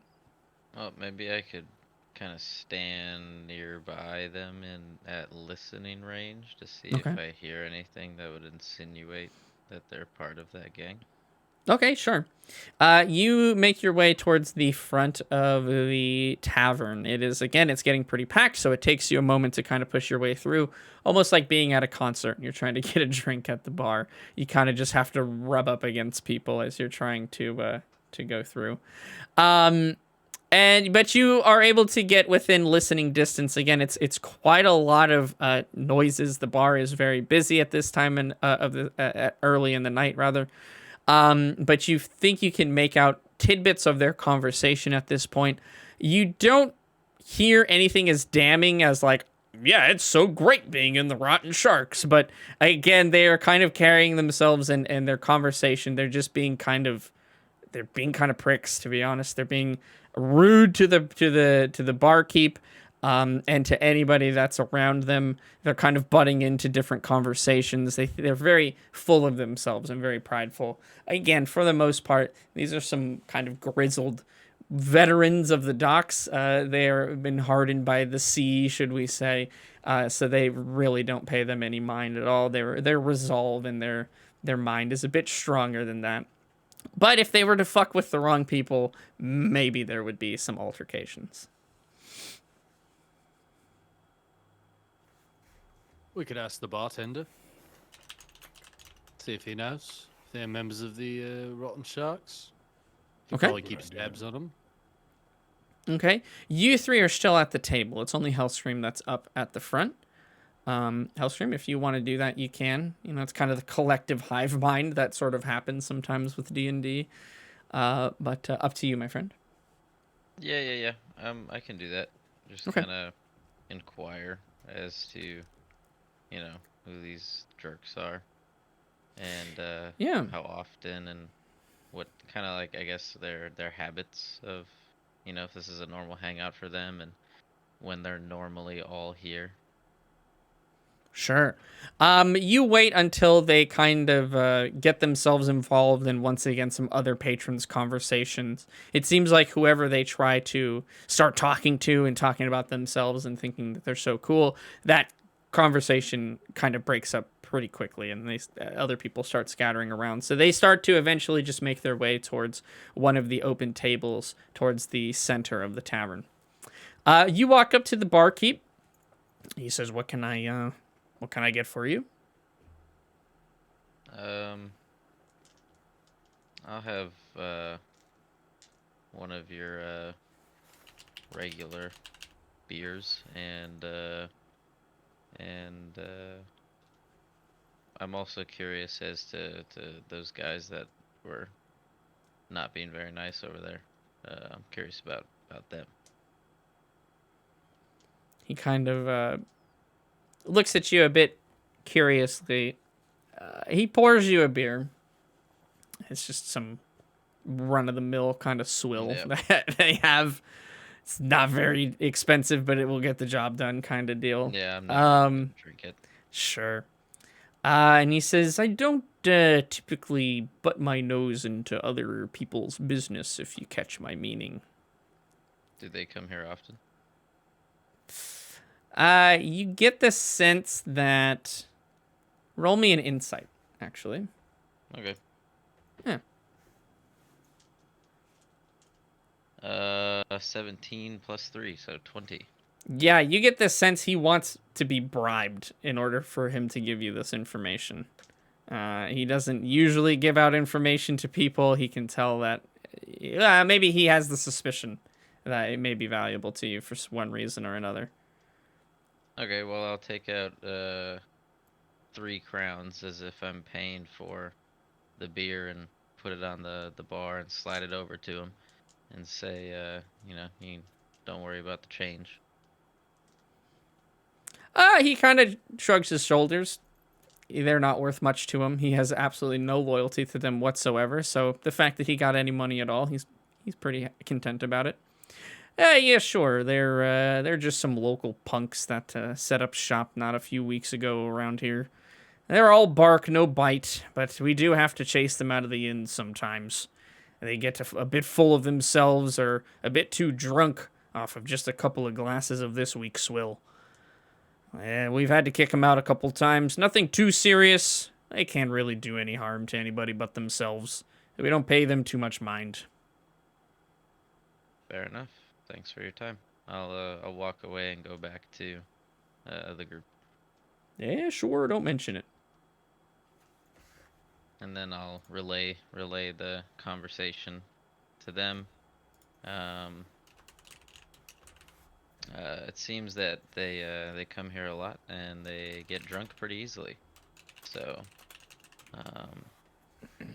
doesn't sound like taking this stuff from them is gonna be that hard.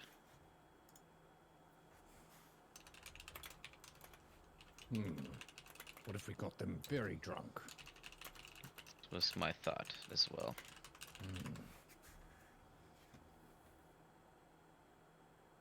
Very good. I'll go to the barkeep. Good, sir barkeep. See those two young gentlemen over there? How's about 2 rounds for each of them on my coin? And I will pay whatever that amount is. Yeah, he'll it's 4 gold for the drinks themselves. Or sorry, 4 crowns rather. Yeah, and he will he'll pour the four glasses and try to and say, "Okay, yeah, sure, whatever you say, bud." He'll go over to their table and pop down 2 drinks in front of each of them. I'll give him the finger gun. Oh, you're gonna the 2 that are sitting at the table? Yes. Sure. They pick up the 2 beers and they come over to you. And they say, thanks for the beers, friend. And they'll kind of cheers both of them. They think that they're cool holding 2 beers in one hand and start drinking from them. Just saw your style and thought it was really something. You've really got that go-get-em energy. I can respect that. Wanted to treat you to a couple beverages. Hope you enjoy them. You see that, Philip? You do this long enough, you get respect. That's what I'm talking about. Sure, George. I see what you mean. What do you mean by do this? What is it that you do? What, you don't know? We're part of the Rotten Sharks. Maybe you've heard of us? Ah, yes, I've heard of the Rotten Sharks. They're not really smart enough to figure out that you didn't know who they were. Just, yeah, they like talking about themselves. Yeah, we're look kind of a pretty big tough. deal around these docks. Yeah, we are What's your tough. turf?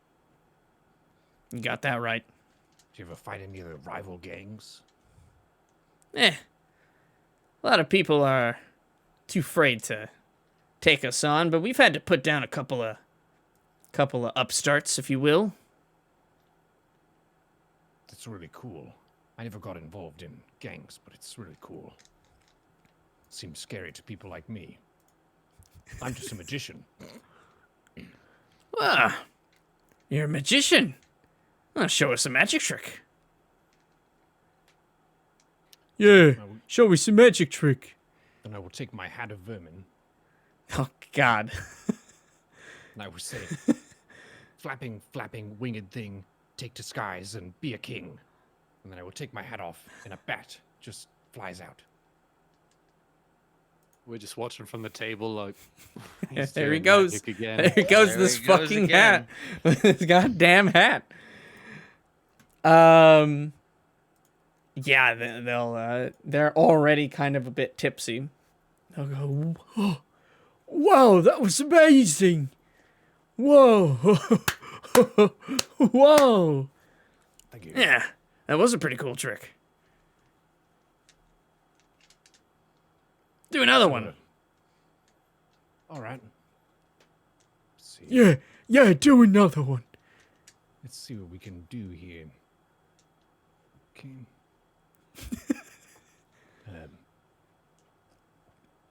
Hopping, slimy dude, jump around and see what you can do. And I'll take off the hat, and then a frog jumps out. Wow, it's a frog. Look, Philip, it's a frog. I see. That's It's a pretty real impressive. frog. You can try to catch it. It will try to escape. I want to catch the frog. And he'll kind of lumber over, So, bumping into people. I wanted to ask you, gentlemen, something because it seems like you have some power in this town. I'm just a working magician trying to entertain people and was wondering if maybe you have any friends. Maybe we could organize a show. I'm free now if you wanted. Give me a persuasion.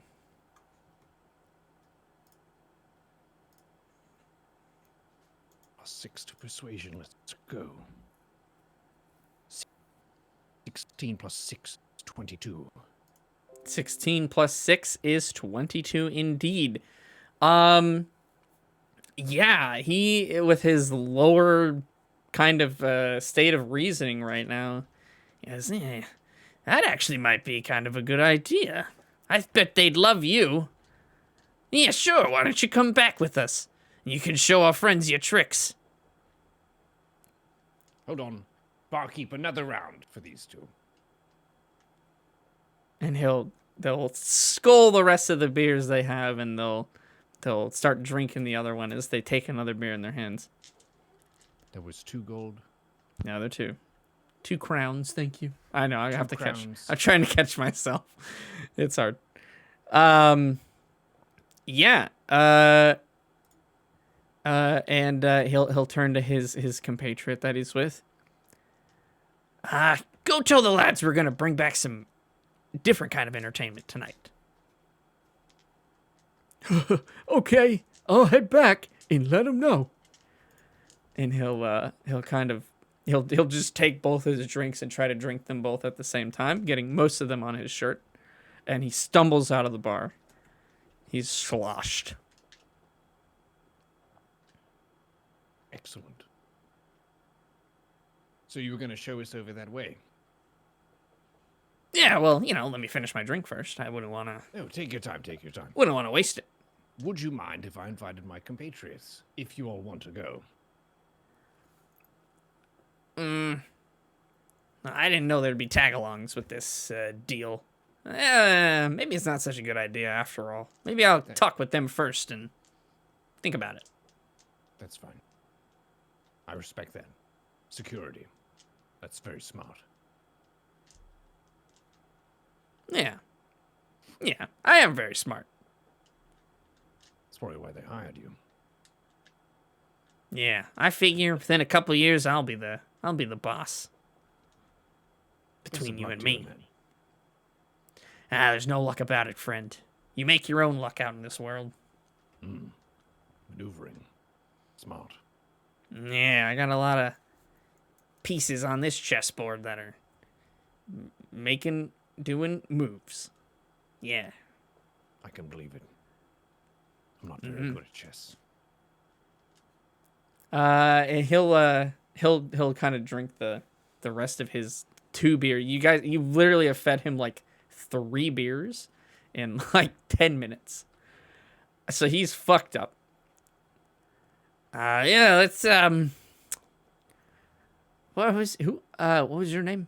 What are you we're gonna go back to my friends. That's right. Yeah, come on, they're gonna love you. And he kind of just grabs your coat. And he starts stumbling his way out of the bar. I will walk out of the bar, being pulled. I think that's our cue to follow. I think, maybe follow at a safe distance so that Mr. Drunky Drunk doesn't realize that we're following. I don't even think Mr. Drunky Drunk I don't- realizes yeah. where he's going, but 10 feet back, really. It's Sure. fine, I think. sure. Maybe Aye. 30 feet.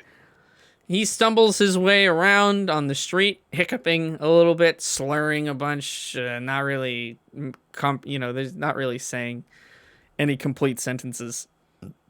And he walks his way back. It takes him about 20 minutes to get himself down a 5-minute journey, as he stumbles into the walls and kind of has to stop every now and again. He starts to tell you about all the big plans that he has, and if only his father believed in him when he was young and let him inherit the family shop.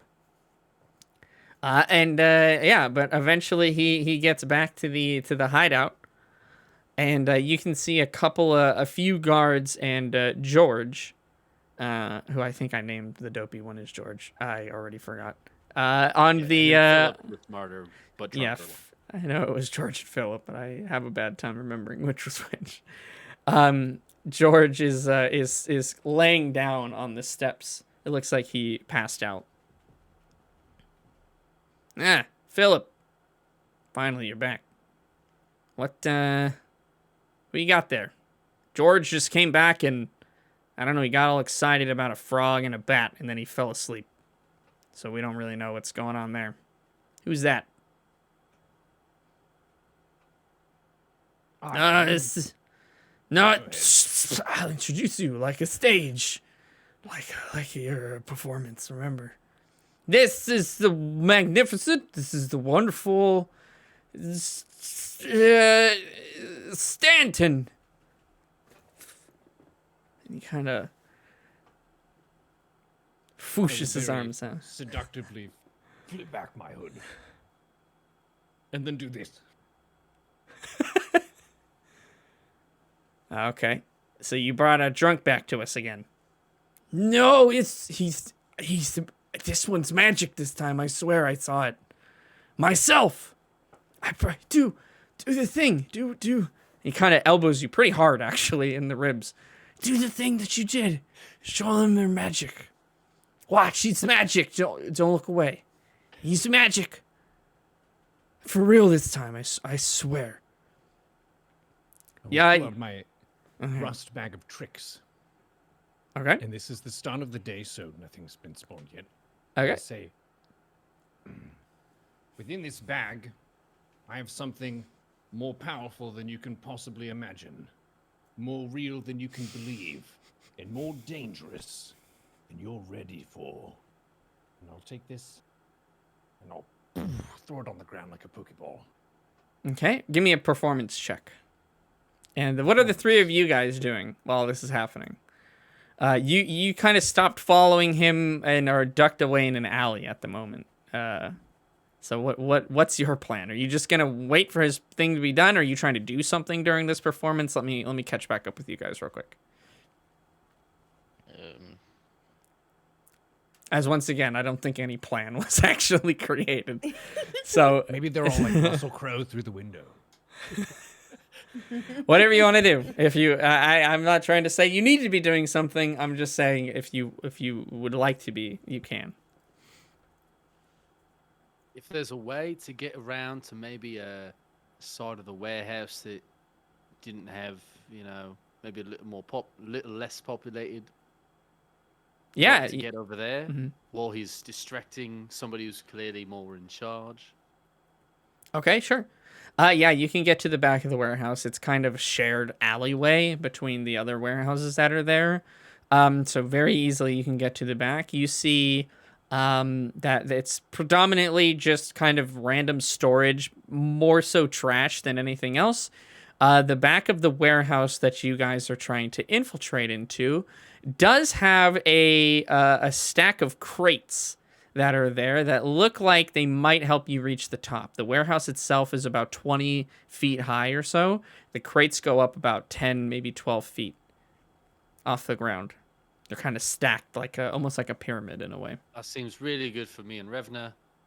Don't think Sar needs it, but guess he could use them too. I think I would I want to could stay get up. to the top. I could walk up and then just, you can get on the crates, and then the rest of the 10 feet, I can just drop a rope down. You can just climb up. Well, look at that. And I'm going to stay out front and watch what is happening with Kish in case they do not like the magic and he needs help. Okay. All right. Hellscream, Sar, you walk up the side of the wall. Really need to get rid of that item somehow one day. And you make it up to the top. You see that the top of the roof is made of just like a flat sheet of metal. Has rusted holes in most of the sides, so it hasn't been repaired in looks like quite some time. It looks like this warehouse maybe was abandoned and they decided to take up residence there. There is also you can see at the far end of the building, it looks like some windows that are kind of like louver, kind of in and out windows that you may be able to go into. But you reach the top of the building and you drop a rope down. Vitsik, give me an athletics check the rope pretty much makes it impossible to fail, but always want to give you the opportunity. Athletics check. Is that a D20? Yep, there's an athletics My- skill in the center. And so you just roll a d20 and you add whatever plus number that you have over there. Right. That's a 9 plus 3 is 12.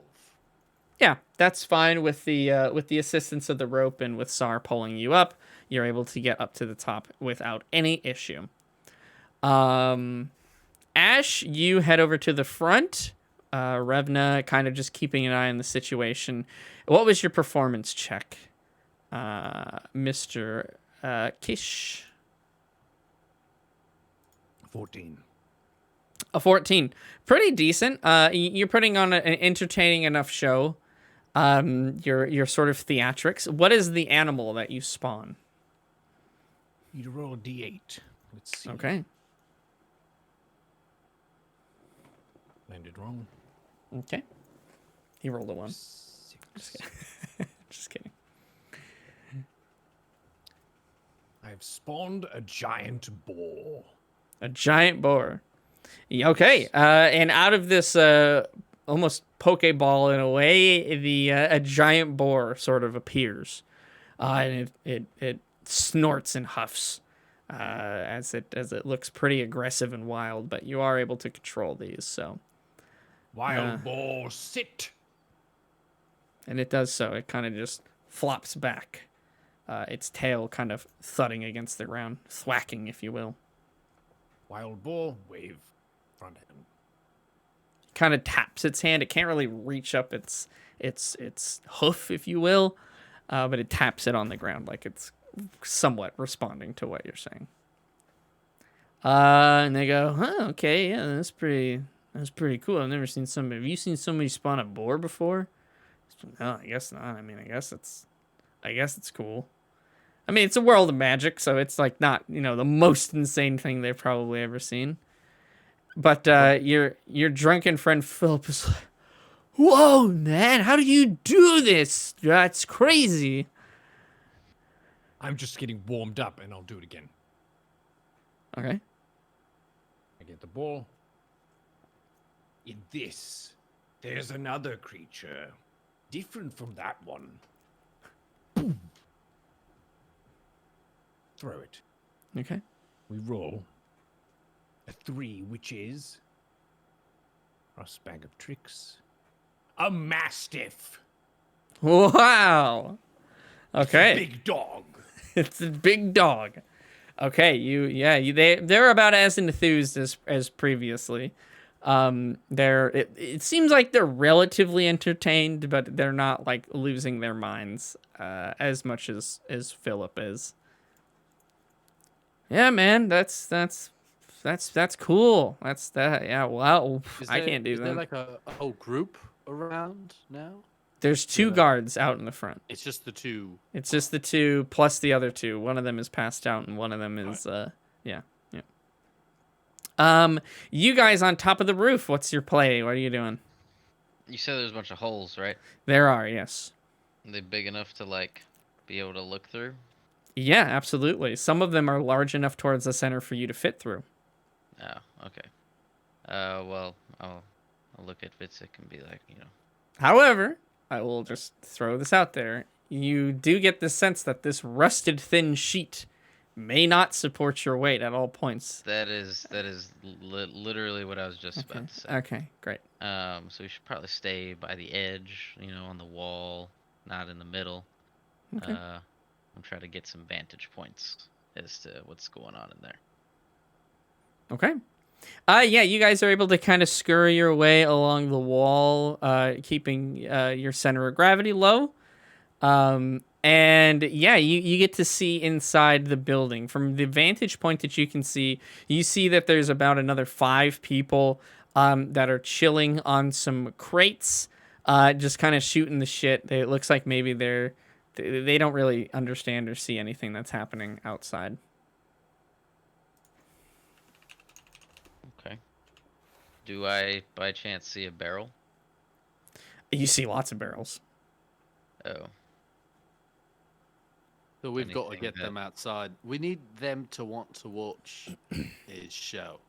That's what Yeah. we need. Yeah, or at least most of them. Okay.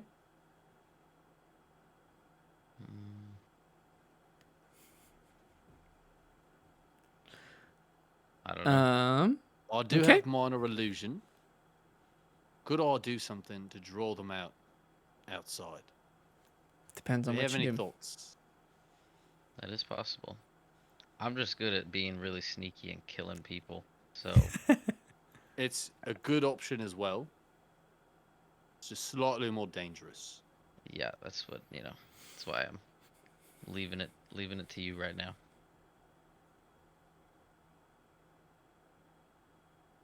If I make an illusion of Kish inside and have him walk outside, they'll be like, "Who is that?" They'll follow, then they'll see him putting on a magic show.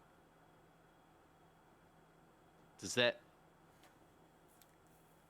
You would know as a spellcaster, so this is information you certainly have. But I know you're new to D&D, so maybe you don't know this as a player yet. Whenever you do illusions and stuff like that, there is a chance basically they roll like their like a wisdom save. If they beat your DC, any of them, they will be able to tell that it's an illusion. Yeah, it's fine if it's an illusion though, because Okay. it's a He's magic a show. magician. So it's Okay. all illusions. So if Okay. they see, oh, that's not real, they'll think it's just part of the show. Right? That's how I'm thinking about it. I'm just throwing out the information I got. I think that's a fair assumption. Okay, yeah. You do whatever you want to do. Kish, what's up? Are you just stretching? Okay, just stretching. Sometimes you raise your hand when you want to talk about stuff. I'm just Oh, making I had sure. a question. What's that? No, I was just No. messing with you. Yep. It's twice I've been fooled now. Yep. Your acting is quite Shame good. on you then. Shame on you. Shame on me. Yeah. Kish, are you changing anything up out in the front? It looks like your captive audience is not so captive. It's okay. I have cooler shit that I can do. Okay. I would like to cast darkness Oh my god. and use a sorcery point so I can see in it. Okay. All right. Alrighty. What's the radius of the spell? 60 feet. Jesus. Okay. It's a 60-foot radius. Wow. Alrighty. You cast. Okay. You use a sorcery point and you cast darkness. I don't know if you have any flair that you do with it.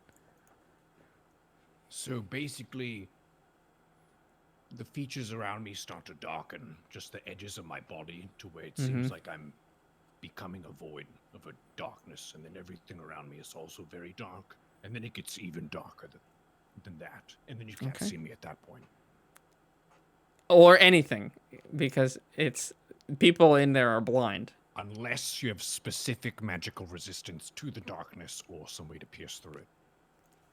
But most citizens can't do that. Correct. It has to be magical. It has to be magical, yes. That's exactly what I'm looking at. Do Vitzik and I get hit in the radius? Are we far enough away? No, here is what happens. So, Okay. So Kish casts his darkness spell, and immediately the area is sort of like this thick cloud of black smoke pours out from every pore of our magician, and begins to cloud the area in a dense fog. Almost like immediately, the speed at which this rushes out is super fast. Revna, you are certainly in the darkness and cannot see anything. Kish, you can see. The 4 individuals in front of you are also in the darkness, and the entirety of the warehouse ground floor for about 10 feet up in the air is also covered in darkness.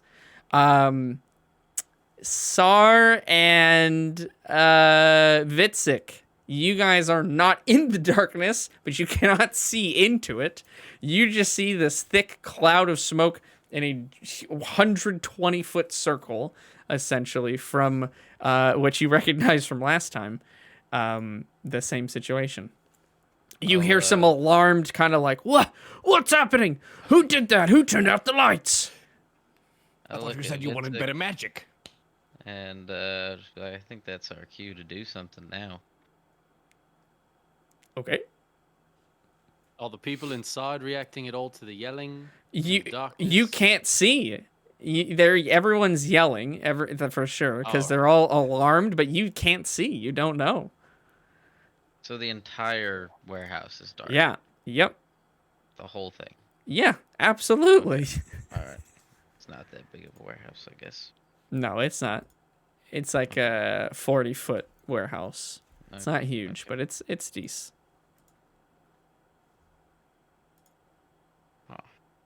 Interesting.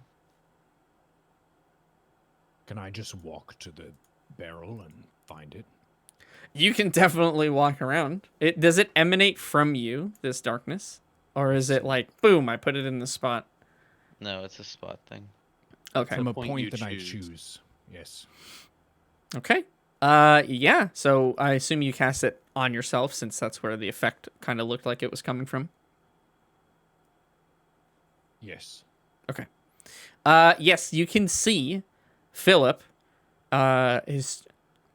This is incredible. I cannot believe he's the best magician in the world.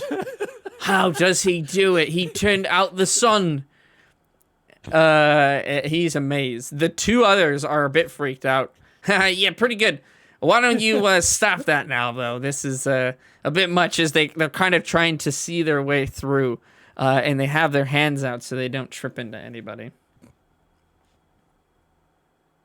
Wild boar and mastiff, you may walk normally around the room. They cannot see shit. I'm just giving them permission to move if they choose to. Okay. They are stumbling around trying to figure out, like, because they can't see. What would you like to do, Kish? I would like to scan the room for the barrel Okay. or something barrel or bomb shaped with any stamina. The two guards are in the way of the door. They're still standing there. They're just trying to figure it out. The door is shut currently.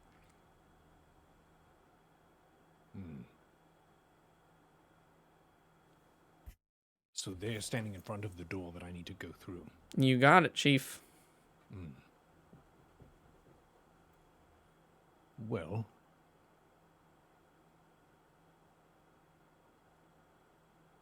You want to think about it for a sec? I can go to other characters if you need. I think I will just try to slip past them. Is there no room at all? You would definitely bump into them if you needed to slip past them. I would like to tap one of them on the shoulder to the far outside and then move out of the way as he moves.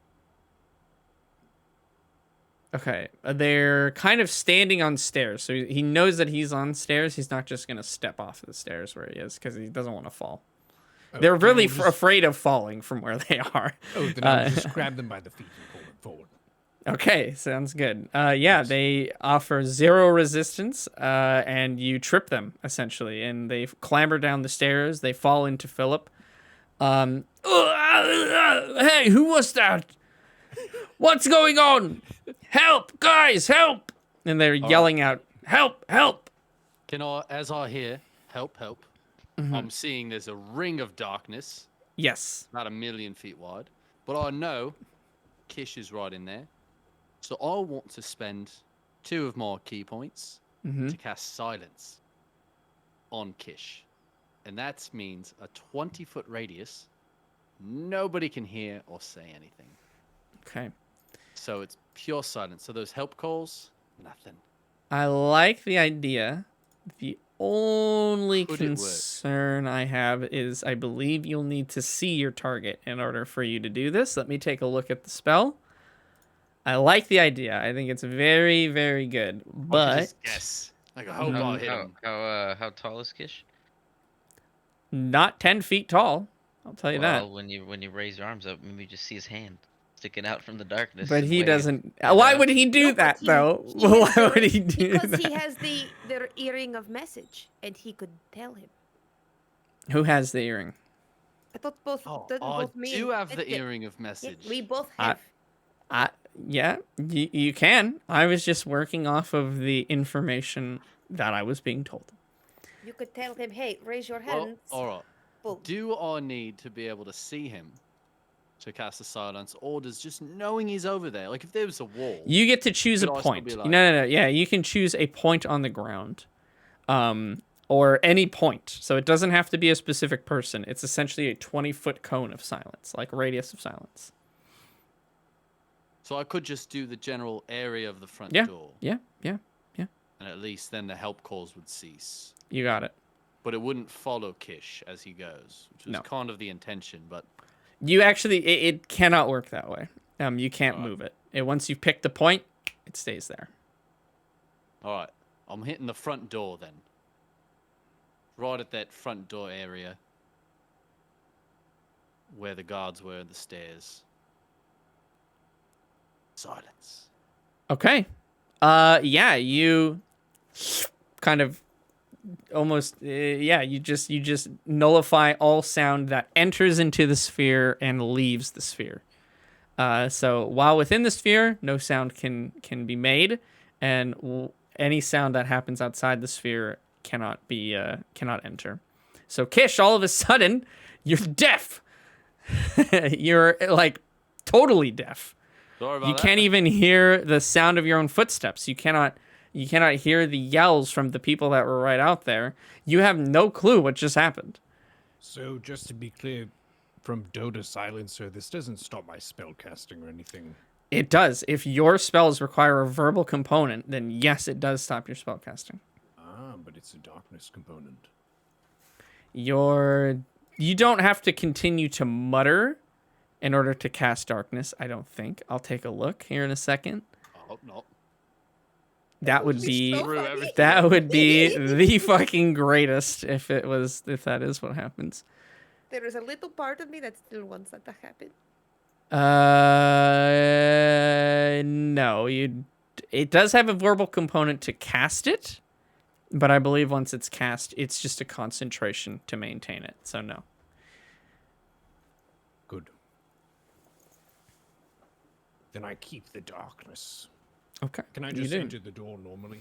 You can, like a regular human. Okay, I would like to enter normally. Okay, the rusty, creaky door makes absolutely no noise as you open it. Nice. You seem to be taking your, like, potentially permanent deafness very well, by the way. Well, I don't know how many times I've actually casted darkness, so for Kish, this is also kind of like okay, what happens? And it's interesting. I'll just pursue and look for the bomb thing. Okay, sounds good. Yeah, you move into the warehouse itself. You can see there are many people. They're all freaking out. They're trying to stumble their way around. Many of them are tripping over each other, making no noise that you can hear anyways. You guys up on top of the roof can hear people clamoring around, people tripping over barrels, things clattering on the ground. It's a bit of a chaotic noise, but again, you can't see anything. Kish can see things, but he can't hear anything. We've got this dichotomy happening right now. Revna, you are both deaf and blind where you are. You are fucking panicking because you don't know what's happening. Oh my god. I love the just absolute lack of any communication between this team. It is perfect. I'll believe in them. Give me a perception check, Mr. Kish. 14 plus 3 is 17. 14 plus 3, 17. It is a relatively decent sized warehouse to try to scan over quickly. You see that there is some barrels that match the description that Fizzle gave you in the left corner of the room, more towards where, unbeknownst to you, Hellscream and Vitsik are. Sar and Vitsik.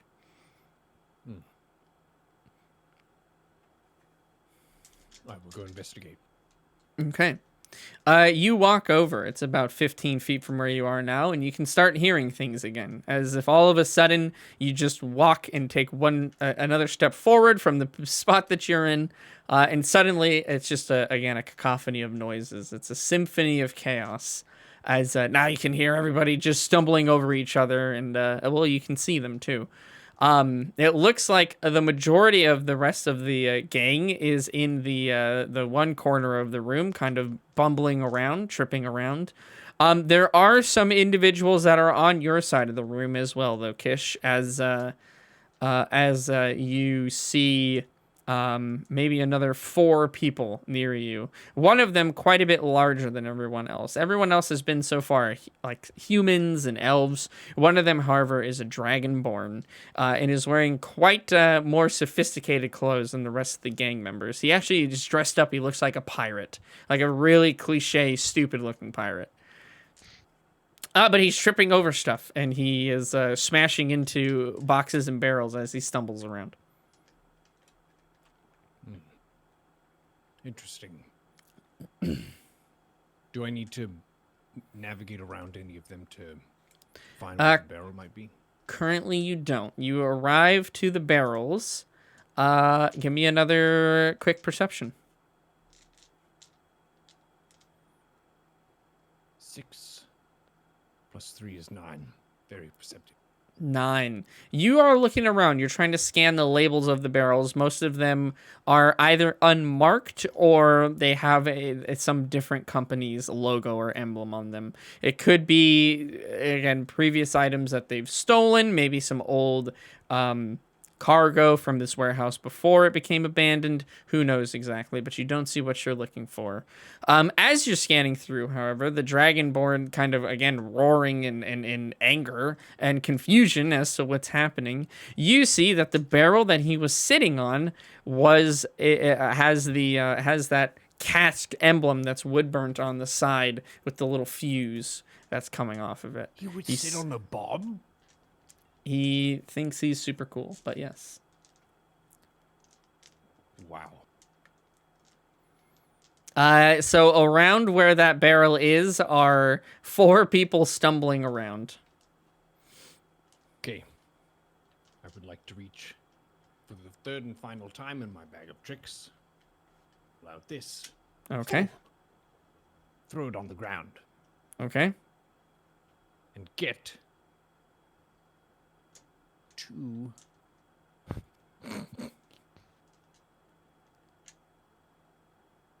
the 2 for the bag of tricks is an owl. Okay. It flaps around wildly as it's blind and is confused. It tries to just go up. Eventually it does go through the cloud of darkness and just flaps, hovering slightly above. Sar and Vitzik, you see an owl of all things appear above the curtain of darkness. I don't know. Is it like a flare? Do we need to go like? Yeah. You You know, enter we could in. just go fishing. I could start shooting arrows down. Well, You it's maybe a bit dangerous. You should be ready with your bow. How about you ready with your bow in case the darkness kind of dissipates? And I'll lower a rope down the nearest big hole that a person could fit through where that owl came up, in case it is a signal of some sort. I think that's smart. That's fair. Okay. Yeah. Kish, you can see, or rather, you see the rope being lowered down, from the corner that you're nearby. It looks it's actually, they're more towards the middle of the room. So yeah, you see there's a rope that's being lowered down from the top, and as you look up, you can see that that's Vitzik who's lowering his rope.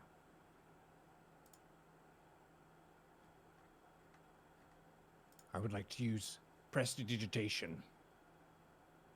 To in a very scary voice say, Everyone here, remain calm. We are here to harvest your souls. This is a normal part of the all-consuming void. Please be patient. It should only take about 2 minutes. Make sure you stay in the building so that the spell can be finished. Okay. Isn't there silence right now? Within the 20-foot sphere there is, Oh, but that's where right, we're he out of is, he's not.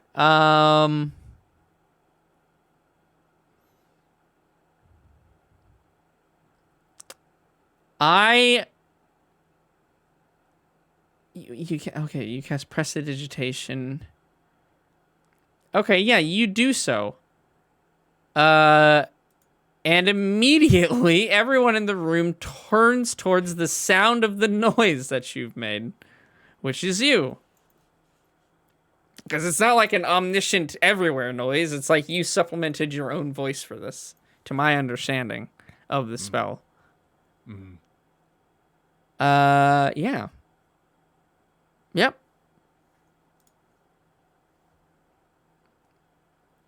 Who said all that? I would like to move myself kind of quietly to a different area of the room. Okay, give me a stealth check.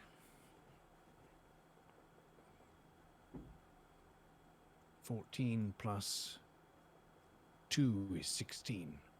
Okay, you sneak your way across as you see a bunch of blind individuals like feeling their way, trying to go over to wherever the source of that noise was.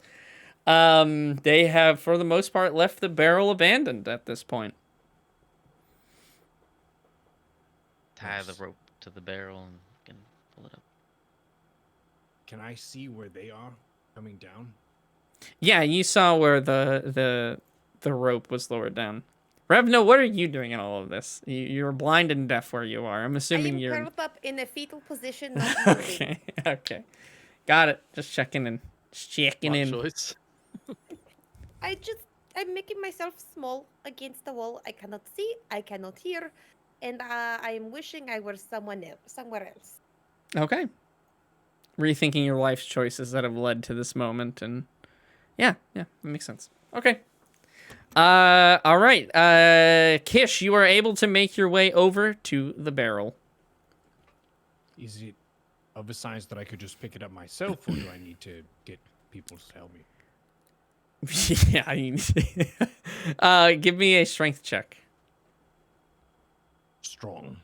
The Shadar-kai are very strong. That's an 8 plus a 1. That's a 9. Okay. Rolling the barrel.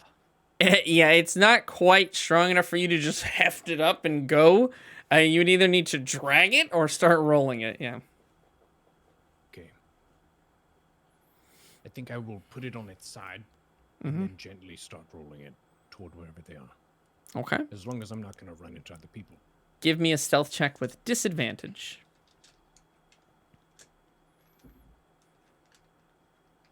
18 plus 2 is 20. Okay, that is pretty stealthy. But it's disadvantage though. So was that your second roll? Oh, my second roll was a 1 plus 2. Okay, fantastic. As soon as you place the barrel down on its side, you kind of are shifted by the sudden sort of shift of the contents inside. The center of gravity pushes you over slightly and pushes you into some of the nearby boxes and barrels. They come down with a clatter. Give me a wisdom save.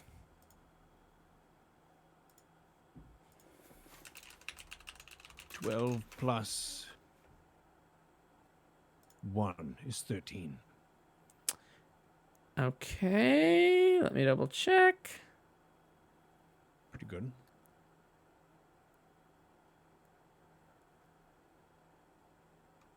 You...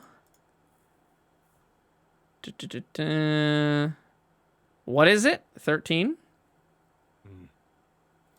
You are knocked out of your concentration to maintain the darkness spell. As the sudden impact of the boxes and the barrels surprise and shock you out of what you were doing prior. your darkness spell begins to fade almost immediately as you realize what has happened. And the room clears up almost instantly. In a second, everybody can see once again. They're all looking around, trying to see what's going on, still very confused. The people by the door are all still extremely quiet because they can't hear anything, but they can suddenly see once again. And with that, somebody notices you and says, "Hey, who's that over there?" And they all turn to the guy who was trying to sneak a barrel out, who is now clattered with a bunch of debris from some other boxes. And I think that is just the most perfect spot to end this session for tonight, as we'll have to pick this up next time and see what becomes of our newly seen friend, Mr. Kish. I rolled so low it ended the episode. You just crit the stream. You crit failed the stream. Oh my god. But fantastic. Thank you so much, everybody, for joining us for another episode of Crowns and Smoke. Very sorry that apparently we had some technical difficulties during this episode. I will try to figure out what that was being caused from. Maybe tweak some of the settings for my stream as well. We didn't run into that last time, so I'm not quite sure what caused it this time. But yes, thank you once again, everyone, for joining us. We should have another episode out for you guys next month. And if you tuned in a little bit later during this episode, you can check it out on YouTube here in the next few days. But from everybody here, from our Crowns and Smoke campaign, big thank you to everyone. Have a fantastic rest of your afternoon, and we will see you in the next one. Any closing words from any of our adventurers, or is that going to be it? They'll probably communicate better. That might be I'm just something glad to the work on. animals can see. I'm They just glad can. I can see. They can I'm indeed. ready to shoot them. Okay, fantastic. We'll see you in the next one.